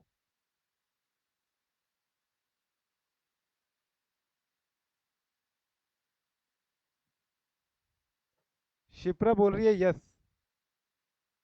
तो शिप्रा बताओ तुम मुझे कि अगर तुम अकेली सूप बना रही हो और हम सब लोग मिलके सूप बनाने आ जाए तो कौन सा सूप ज्यादा अच्छा बनेगा? अगर हम सब साथ में सूप बनाएंगे या तुम अकेली बनाओगी? अकेले बनाएगी तो अकेले बनाओगी तो ज्यादा अच्छा बनेगा, करेक्ट। तो इससे अपन खराब हो जाएगी। अगर अपन सब साथ में सूप बनाएंगे तो उसके लिए क्या करना पड़ेगा? अपन को अच्छे से स्टीयर करना पड़ेगा, ठीक है, अच्छे से घुमाना पड़ेगा, स्टीयर करना पड़ेगा। So that is what they are saying कि भैया यहाँ पे एक से ज्यादा लोग इन्वॉल्व हो चुके हैं, अब आउटसोर्स कर चुके हैं अपन एक्टिविटीज। सो अपन को अंडरस्टैंडिंग लेनी है, समझ रहे हो? इसको लिंक करो, ऑब्टेन करना अपन को अंडरस्टैंडिंग, अंडरस्टैंडिंग ऑब्टेन करनी है। एक से ज्यादा लोग हो चुके हैं, हम अपन यूजर एंटिटी है, सर्विस ऑर्गेनाइजेशन है, एक ही प्रोसेस को दो दो तीन लोग मिलकर कर रहे हैं अगर मान लो, तो too many cooks spoils the broth. Too many cooks spoils the broth, ये तुमने सुना है कहावत? Too many cook spoils the soup, too many cook spoils the soup. तो वैसे ही यहाँ पे too many entities, too many person can spoil the process. इसलिए अपन को अच्छे से स्टीयर करना पड़ेगा, अंडरस्टैंडिंग लेनी पड़ेगी between service organization and between user entity. So S T I R, STIR से देखो क्या होता है, एस से होता है अपना सर्विसेज। क्या सर्विस है ये देखो, सबसे पहले कौन से नेचर की सर्विस प्रोवाइड कर रहा है अपन को सर्विस ऑर्गेनाइजेशन। यहाँ पे कौन से नेचर की सर्विस थी अपनी? एम्प्लॉय रिलेटेड, है ना? प्रॉफिट एंड लॉस नेचर में जो एम्प्लॉय कॉस्ट आता है उससे रिलेटेड सर्विस प्रोवाइड कर रहे हैं हमको, provided by the service organization. और वो कितनी सिग्निफिकेंट है हमारे फाइनेंशियल स्टेटमेंट लेवल पे। टी से ट्रांजेक्शन देखो, उसका ट्रांजेक्शन का नेचर क्या होता है और मटेरियल कितना है वो ट्रांजेक्शन, मटेरियल है कि नहीं है ट्रांजेक्शन। अगर मटेरियल नहीं है तो क्या अंडरस्टैंडिंग लेना? So nature and materiality of the transaction, nature and materiality of the transaction processed और अकाउंट्स और financial reporting process affected by the service organization. S T I से इंटरेक्शन कितना हो रहा है हमारे बीच में? इंटरेक्शन तो बहुत मिनिमम होता है हमारे बीच में, ठीक है, अपने अपने बीच की बात करो। सो इंटरेक्शन कितना हो रहा है, degree of interaction. And lastly क्या रिलेशनशिप, नेचर क्या है रिलेशनशिप का between the user entity and the service organization including relevant contractual terms वगैरह भी चेक कर लो कि क्या एग्रीमेंट है हमारे बीच में, क्या रिलेशनशिप है, कौन को किसको क्या टास्क करना है। So S T I R, S T I R याद रखना, ऑप्टेन जब तुमको करना है understanding, obtaining the understanding, obtaining the understanding between the user entity and तुम्हारा सर्विस ऑर्गेनाइजेशन। तो तुमको अंडरस्टैंडिंग लेनी कि जो सर्विस प्रोवाइड कर रहा है उसकी अंडरस्टैंडिंग लेनी, जो एसओ हमको सर्विस प्रोवाइड कर रहा है। सो क्या करना पड़ेगा? S T I R. S से हो गया तुम्हारा सर्विस के नेचर देखोगे, टी से ट्रांजेक्शन क्या नेचर है उसका, क्या मटेरियल है कि नहीं transaction, I say degree of interaction, interaction between SO and user entity, and are say relationship, nature of relationship. Question देखो बाजू में फटाक से,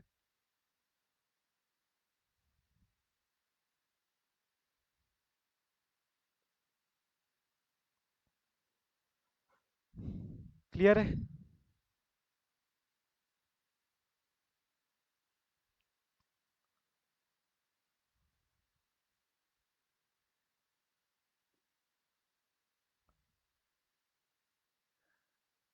यस और नो बोलते जाओ जल्दी जल्दी।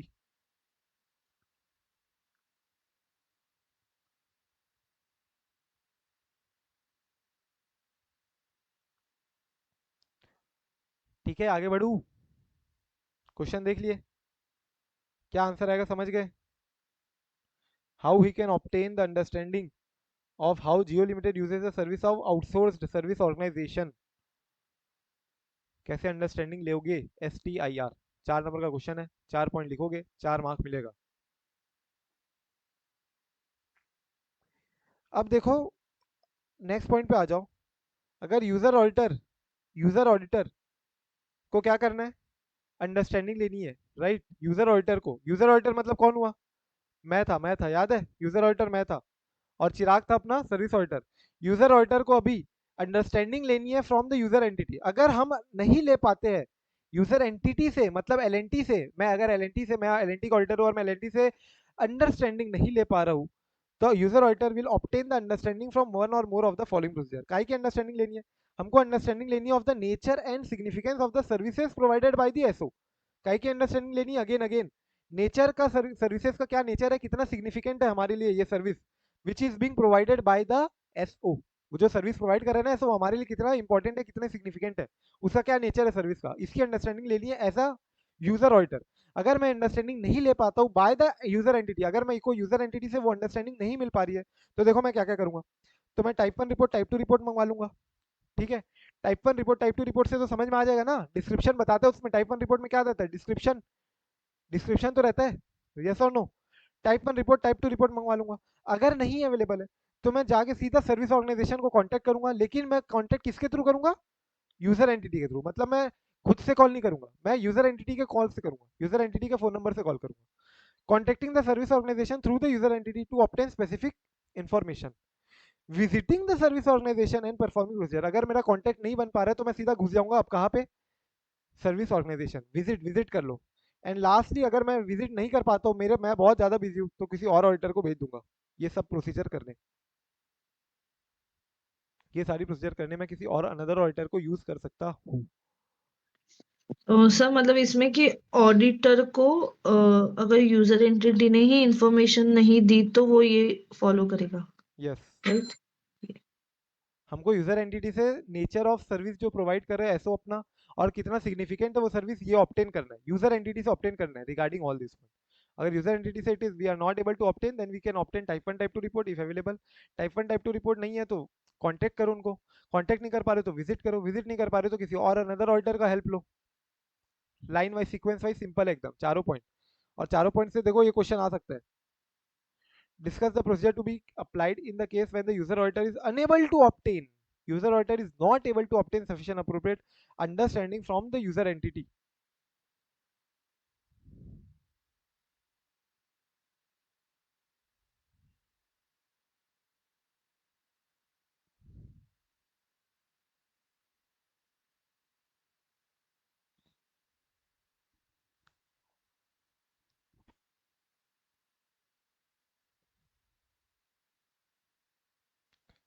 ठीक है, अब अपन ऊपर में क्या किए, अंडरस्टैंडिंग लिए, right.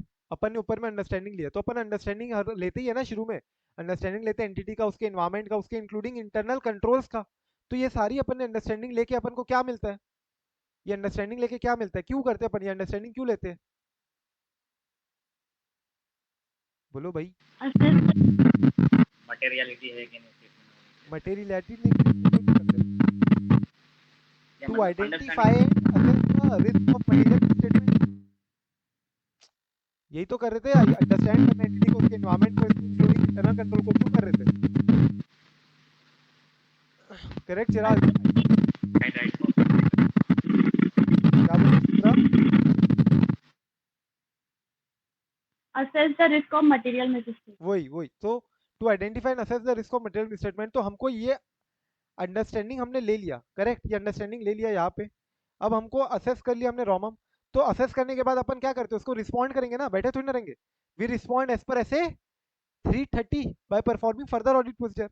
So while responding to assessed risk in accordance with ऐसे 330 के साथ साथ तुमको ये भी ध्यान में रखना है कि क्या whether SAI concerning the relevant financial statement assertion is available from records held at user entity, मतलब sufficient appropriate audit evidence है कि नहीं है फाइनेंशियल स्टेटमेंट के सारे assertions के लिए, and you will have to perform further audit procedure as per ऐसे 330 to obtain sufficient appropriate audit evidence, और या फिर तुमको कोई अनदर ऑडिटर को बोलना पड़ेगा ये सारी प्रोसीजर परफॉर्म करने के लिए।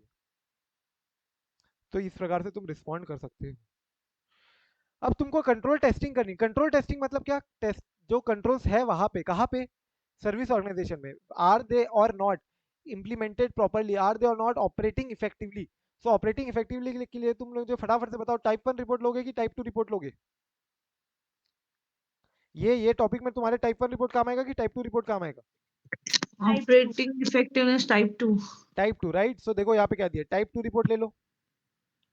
फिर अप्रोप्रिएट टेस्ट ऑफ कंट्रोल्स तुम देख सकते हो सर्विस ऑर्गेनाइजेशन में, या फिर किसी और ऑडिटर को परफॉर्म करवा लो ये टेस्टिंग कंट्रोल्स की। कंट्रोल की टेस्टिंग या तो तुम खुद कर लो, या तो टाइप 2 रिपोर्ट है तो कोई बढ़िया, बेस्ट है। टाइप 2 रिपोर्ट तो बढ़िया, कुछ और करने की जरूरत नहीं। टाइप 2 रिपोर्ट है अवेलेबल तो best and everything is good. Type 2 report नहीं है तो खुद कर लो वहां जाके टेस्टिंग।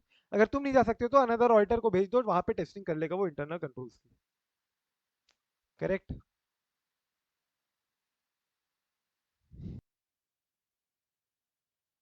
यस और नो?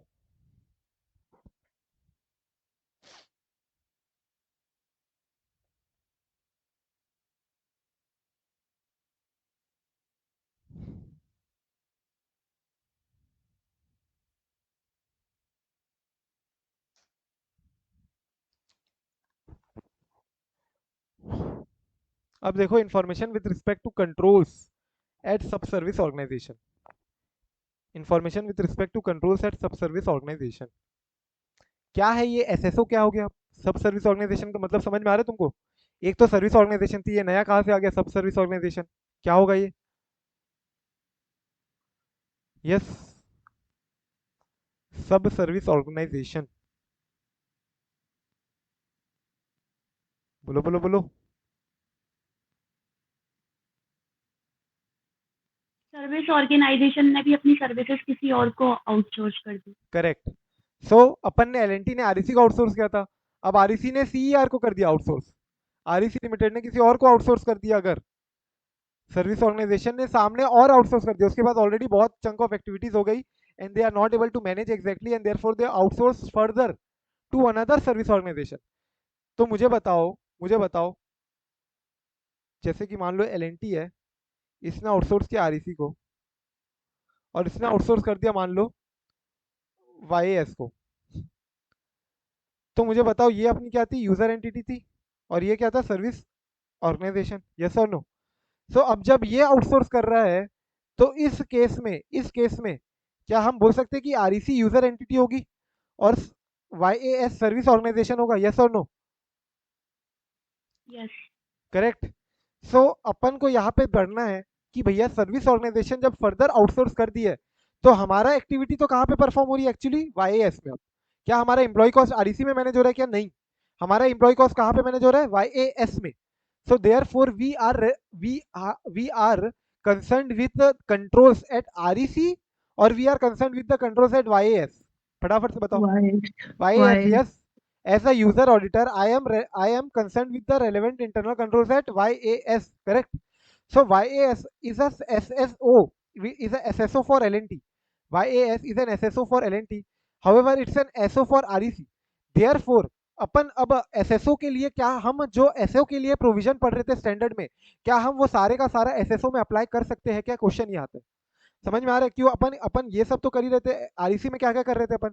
या तो टाइप 1 टाइप 2 ले सकते हो, या तो तुम कांटेक्ट कर सकते हो, कांटेक्ट नहीं कर पाए तो तुम डायरेक्ट विजिट कर सकते हो, विजिट नहीं कर पा रहे हो तो किसी अनदर ऑडिटर के थ्रू तुम ये सारी प्रोसीजर अप्लाई करवा सकते हो। ये सब तुम एसओ में कर सकते हो, लेकिन क्या तुम ये एसएसओ में भी कर सकते हो क्या? पॉइंट ये है, क्या तुम ये एसएसओ में भी कर सकते हो क्या? ठीक है। तो एसए 402 बोलते हैं कि एसए 402 की ये सारी प्रोसीजर तुम एसएसओ में भी कर सकते हो, अगर अगर अगर इफ एक कंडीशन है।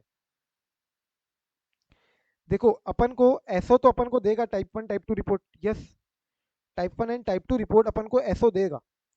तो टाइप 1 टाइप 2 रिपोर्ट जो एसओ देगा ना, वो जनरली इंक्लूड करता है कि क्या कंट्रोल्स हमारे यहाँ पे है, जो हमने आउटसोर्स करके रखा है वहां पे क्या क्या कंट्रोल्स है, वो पूरा डिस्क्राइब करता है, वो कंट्रोल्स डिस्क्राइब करता है जनरली।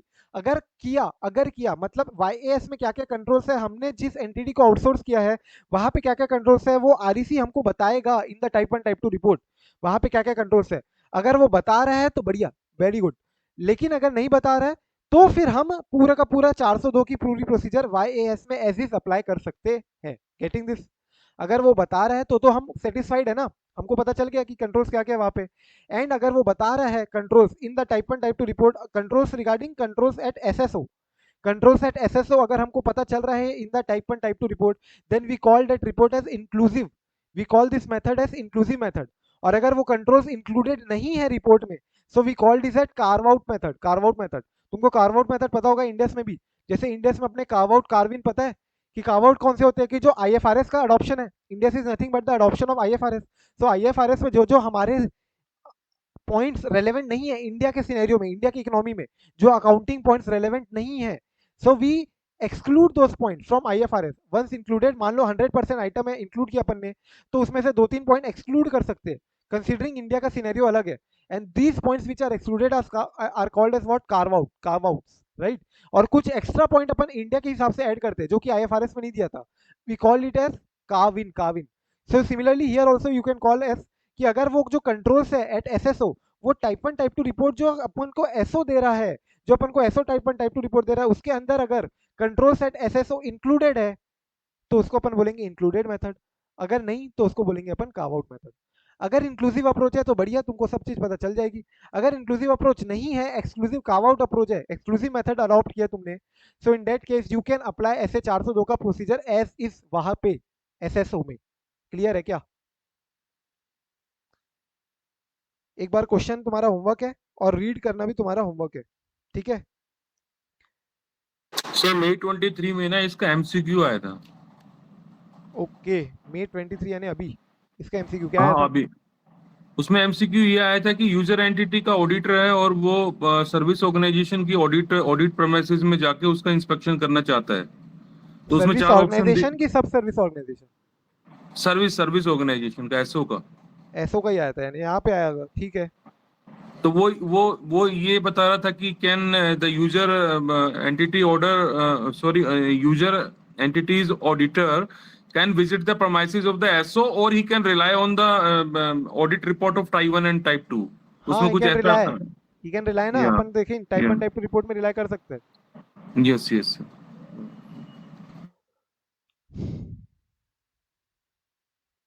एक बार इसको फटाक से रीड करो तो अभी, होमवर्क मत छोड़ो, अभी अभी रीड करो, फिर अपना एक लास्ट टॉपिक बचेगा। क्वेश्चंस तुम्हारा होमवर्क है, एंड ऐसे 450 का मैं एक तुमको 15 मिनट का वीडियो दे रहा हूँ। 450 एकदम छोटा सा स्टैंडर्ड है, तो अपना 9 बजे ब्रेक लेके तुम 9:10 को भी बैठोगे तो 9:20 तक हो जाएगा तुम्हारा, 10-15 मिनट में ऐसे 450 भी हो जाएगा।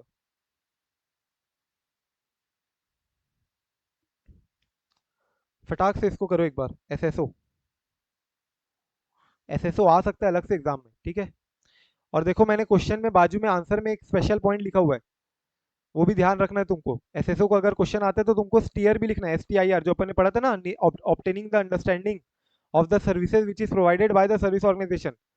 तो तुमको यहाँ पे सब सर्विस ऑर्गेनाइजेशन के अंडरस्टैंडिंग भी लेनी पड़ेगी, सेम ट्रांजेक्शन कितना मटेरियल है, significant, degree of interaction, relationship देखोगे, वो सारे पॉइंट्स यहाँ पे भी आएंगे पहले, और उसके बाद फिर ये लिखोगे, ये सारे पॉइंट्स। तो देखो पर्टिकुलरली तुम लोग ने देखा होगा, मैंने भी, कि आंसर में I try to tally the answer with suggested, ठीक है? यहाँ पे अगर ये टॉपिक से रिलेटेड क्वेश्चन पूछा है और अगर इंस्टीट्यूट ने अपने आंसर में STIR लिखा है, सो आई मेंशन दिस, सो ये सारा फोकस करो, this all I want you to focus. बस ये नहीं कि कंटेंट पता है तो आइडेंटिफाई कर लिया, अब अपने मन से लिख लेंगे अपन, ठीक है? पहले तो ये देखो कंटेंट क्या क्या लिखना है अपन को आंसर, अगर ये क्वेश्चन आता है तो एसएसओ का। And then you should also be frequent and matching the at least 60-70% of the language. Simple तो है, लैंग्वेज देखोगे तो कुछ नहीं है, या तो इंक्लूड करेगा या तो एक्सक्लूड करेगा एसएसओ के रिलेटेड कंट्रोल्स को। वहां पे जो कंट्रोल्स है या तो इंक्लूड करेगा या तो एक्सक्लूड करेगा। अगर इंक्लूड कर रहे तो अपन उसको इंक्लूसिव मेथड बोलते हैं, एक्सक्लूड कर रहे तो कार्व आउट मेथड बोलते हैं। अगर इंक्लूड करे या एक्सक्लूड करे हमको फर्क नहीं पड़ता, चाहे इंक्लूड करे एक्सक्लूड करे, एक चीज तो वो हमेशा बताएगा, वो एक चीज हमेशा बताएगा। क्या बताएगा? इन आइदर मेथड, कोई भी मेथड हो, इंक्लूसिव हो या एक्सक्लूसिव हो, सर्विस ऑर्गेनाइजेशन हमेशा डिस्क्रिप्शन अपने कंट्रोल्स का इंक्लूड करेगा ही करेगा। description of the controls, a description of the functions and the nature of processing which is being performed by the SSO। SSO में क्या कंट्रोल्स है, वो क्या फंक्शन परफॉर्म कर रहा है, उसके बारे में पूरा पूरा डिस्क्रिप्शन ये जरूर देगा ही देगा, चाहे वो कंट्रोल्स के बारे में बताए या ना बताए। कंट्रोल्स चाहे इंक्लूसिव मेथड हो या एक्सक्लूसिव मेथड हो, तुमको डिस्क्रिप्शन तो बताएगा ही बताएगा फंक्शन का, प्रोसेसिंग का, एट द SSO। और टाइप 1 टाइप 2 रिपोर्ट अगर एक्सक्लूड करता है तो तुम ऐसे 402 एज इज फॉलो कर सकते हो, अप्लाई कर सकते हो। इतनी सी बात बोलता है।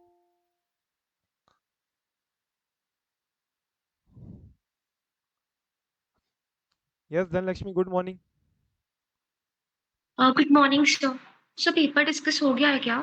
हो गया। Sorry sir. मैं रिकॉर्डिंग दे दूंगा, शुरू में ही हो गया है, अभी रिकॉर्डिंग जस्ट अपलोड करूंगा ना, वो रिकॉर्डिंग देख लेना। Okay sir, okay. ठीक है, थैंक यू सर। ओके।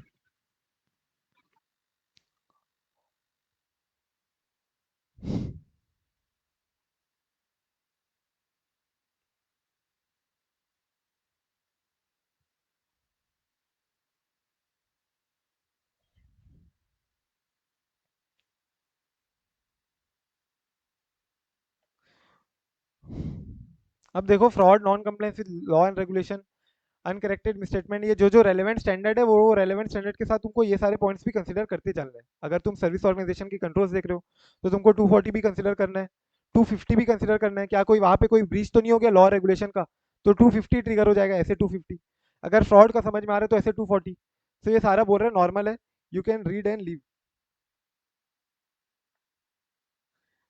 अभी आ जाओ reporting by the user auditor. ये इंपॉर्टेंट है, यहाँ से क्वेश्चन आया हुआ है, ठीक है, आया हुआ नहीं है बट आ सकता है, क्योंकि आरटीपी एमटीपी में आ चुका है। सिंपल है क्वेश्चन। यूजर ऑडिटर जब अपना ओपिनियन देता है, ओपिनियन पैरा में जब रिपोर्टिंग करता है, एज पर ऐसे 700 रिपोर्टिंग कर रहा है, तो क्या वो सर्विस ऑडिटर पे रिलाई कर सकता है? क्या वो सर्विस ऑडिटर के ऊपर बातें ठोक सकता है क्या, कि सर्विस ऑडिटर ने मेरे को टाइप 1 टाइप 2 रिपोर्ट दिया तो हमने तो उसके ऊपर रिलाई कर लिया था, इसलिए हमारी कोई लाइबिलिटी नहीं है? क्या वो उसका रेफरेंस दे सकता है क्या यूजर ऑडिटर का? बोलो फटाफट से सोच के बताओ, इंट्यूशन क्या बोलते हैं तुम्हारा? क्या हम सर्विस ऑडिटर का रेफरेंस दे सकते हैं क्या? क्या हम उस पर रिलाई कर सकते हैं? रिलाई किए अगर, तो लाइबिलिटी किसकी आएगी ये देखना है अपने को मेनली। सर रिलाय कर सकते हैं लेकिन रेफरेंस नहीं दे सकते। So you have to go through everything and you cannot give reference of the service auditor, ठीक है, लेकिन सर्विस ऑडिटर का रेफरेंस दे सकते हो अगर तुम मॉडिफाई कर रहे हो, अगर तुम अपना ओपिनियन मॉडिफाई कर रहे हो ना, so in that case you can give the reference. You can rely, कि हाँ हम अपना अनक्वालिफाइड ओपिनियन दे रहे हैं, लेकिन तुम उसका रेफरेंस नहीं दोगे, क्योंकि लाइबिलिटी तुम्हारी ही आने वाली है। You can rely but liability will arise your only. You can not say कि in any case liability will arise of service auditor responsible होगा, ऐसा कुछ नहीं है। तुमको अगर रिलाई कर भी रहे हो, तुम अपना ऑडिट रिपोर्ट में अनक्वालिफाइड ओपिनियन दे भी रहे हो, तो then you can not mention about him. And secondly, अगर तुम मॉडिफाई कर रहे हो तो तुमको मॉडिफाई करने के केस में ये बताना पड़ता है, basis for modified opinion para जो होता है, बेसिस फॉर मॉडिफिकेशन जो ओपिनियन पैरा होता है, उसके बाद basis for modified opinion para भी आता है। So basis for modified opinion para में तुमको ये बताते हो कि मॉडिफाई हम किस लिए कर रहे हैं। सो हम किस लिए कर रहे हैं, तो तुम मॉडिफाई हम किस लिए कर रहे हैं ये बता टाइम तुम उसका रेफरेंस दे सकते हो, कि भैया हमको टाइप 1 टाइप 2 रिपोर्ट आई थी सर्विस ऑर्डर का, हम इसके बेसिस में हम अपना ओपिनियन को मॉडिफाई कर रहे हैं। तो मॉडिफिकेशन के टाइम बता सकते हो, अनक्वालिफाइड ओपिनियन के टाइम तुम उसका रेफरेंस नहीं दे सकते। इवन जब तुम मॉडिफाई कर रहे हो और उसका जब तुम रेफरेंस दे रहे हो, तब भी तुमको ये बताना जरूरी है कि in any case it does not dissolve you from the responsibility. तुम्हारी रिस्पॉन्सिबिलिटी कहीं से भी कम नहीं हो रही है। Even if you are giving the reference, it does not absolve your responsibility. देख लो एक बार फटाफट से रीड कर लो एंड इसका एक बार क्वेश्चंस देख लेना, ठीक है। होमवर्क में I am giving you, homework में ये सारे क्वेश्चंस देखोगे तुम, और ऐसे 450 का 10-12 मिनट का एक वीडियो है, छोटा सा स्टैंडर्ड है, एकदम नॉर्मल सा स्टैंडर्ड है, जिसको तुम अपना आंख बंद करके भी सोचोगे तो एकदम सिंपल है। 450 देखो क्या बोलता है, बता दू। 450 देखो क्या लिखा है, evaluation of misstatement identified during the audit. Evaluation of misstatements identified during the audit. तो मिसस्टेटमेंट तुमको ऑडिट के दौरान पता चली है, तुमको इसको इवेल्यूएट करना है। क्या इवेल्यूएट कर रहे हैं? इवेल्यूएट अपन ये करना चाहते हैं कि ये जो मिसस्टेटमेंट अपन को पता चली है ना, क्या ये मटेरियल है? सबसे पहले तो ये इवेल्यूएट करोगे। अगर ये मटेरियल मिसस्टेटमेंट है तो तुम मैनेजमेंट को बोलते हो कि मैनेजमेंट भैया करेक्ट करो मिसस्टेटमेंट, मटेरियल मिसस्टेटमेंट है, इसको करेक्ट करो। मैनेजमेंट अगर करेक्ट नहीं कर रही है तो अपन कहाँ जाएंगे? टीसीडब्ल्यूजी के पास, पापा जी के पास जाएंगे, बोलेंगे कि भैया तुम्हारा बेटा मैनेजमेंट कवर करेक्ट नहीं कर रहा है, तुम्हारा मैनेजमेंट हमारा मटेरियल मिसस्टेटमेंट करेक्ट नहीं कर रहा है। टीसीडब्ल्यूजी या तो मैनेजमेंट को बोलेगी करेक्ट करवाएगी, या तो फिर बोलेगी कि ये मटेरियल ही नहीं है, करेक्ट करवाएगी, या तो करेक्ट नहीं करवा रही तो उसका रीजन देगी, हमको जस्टिफिकेशन लेना है। जस्टिफिकेशन एक ये हो सकता है कि टीसीडब्ल्यूजी के अकॉर्डिंग ये स्टेटमेंट मटेरियल नहीं है, सो हमको टीसीडब्ल्यूजी को बोलना है कि भैया हमारे अकॉर्डिंग तो मटेरियल है, अगर तुमको मटेरियल नहीं लग रहा है ना, तो तुम एक काम करो, हमको रिटर्न कंफर्मेशन दे दो, लिख के दो कि तुम्हारे हिसाब से मटेरियल नहीं है, ठीक है। सो रिटर्न कंफर्मेशन ले लेना उनसे, और यही पूरा का पूरा सारांश है ऐसे 450 का। इतना सा स्टैंडर्ड है। तुमको इवेल्युएट करना है मिसस्टेटमेंट ड्यूरिंग द ऑडिट। जो भी तुमको मिसस्टेटमेंट पता चलिए, सबसे पहले इवेल्युएट करोगे क्या ये मटेरियल है, क्या मटेरियल है तो उसको करेक्ट करवाओगे। अगर अनकरेक्टेड है तो तुमको आगे क्या क्या प्रोसेस करना है ये देखना है। ठीक है, ऐसे 450 का वीडियो दे रहा हूँ मैं तुमको, 10 12 15 मिनट का होगा, उसको गो थ्रू कर लो फटाक से, वो तुम्हारा 450 भी हो जाएगा। अपने ऐसे 300 और 400 की सीरीज हो जाएगी। Then we will start with SA 200। ठीक है, we will try to finish off SA 200 now, and इसके बाद we will pick up professional ethics also. So अपना ऐसे प्रोफेशनल एथिक्स हो जाता है मोटा माटी। सो इसके साथ साथ तुम्हारा बाकी रिकॉर्डेड सेशंस होते जाएंगे, peer review, quality review. So tomorrow I will give you peer review का recording as a homework, and day after tomorrow I will give you quality review का रिकॉर्डिंग एज अ होमवर्क। तो अपना मोटा माटी जल्दी जल्दी कवर होते जाएगा। जस्ट तुमको थोड़ा सा फोकस, थोड़ा सा टाइम देते जाना है, डेली डेली 3 3 घंटा देते जाओ बस। तो तुम्हारे एक बार के लिए अच्छे से कवर होते जाएगा audit, if you focus, if you give some efforts. साथ साथ में करते जाओ। अभी रिवाइज करो। Right now I am not giving any homework, recorded lecture सिर्फ एक 10 मिनट का दे रहा हूँ। जितना अपन ने आज किया उसको पूरा रिवाइज करो अच्छे से, क्वेश्चंस देख लेना, ये जो होमवर्क है। ठीक है,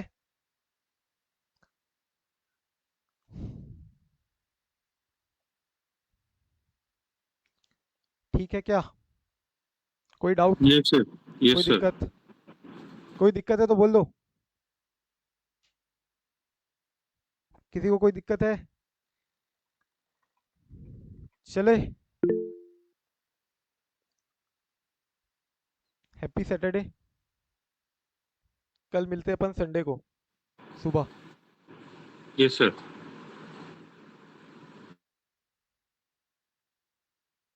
चलो मैं लिंक दे रहा हूँ, कर लेना फटाक से।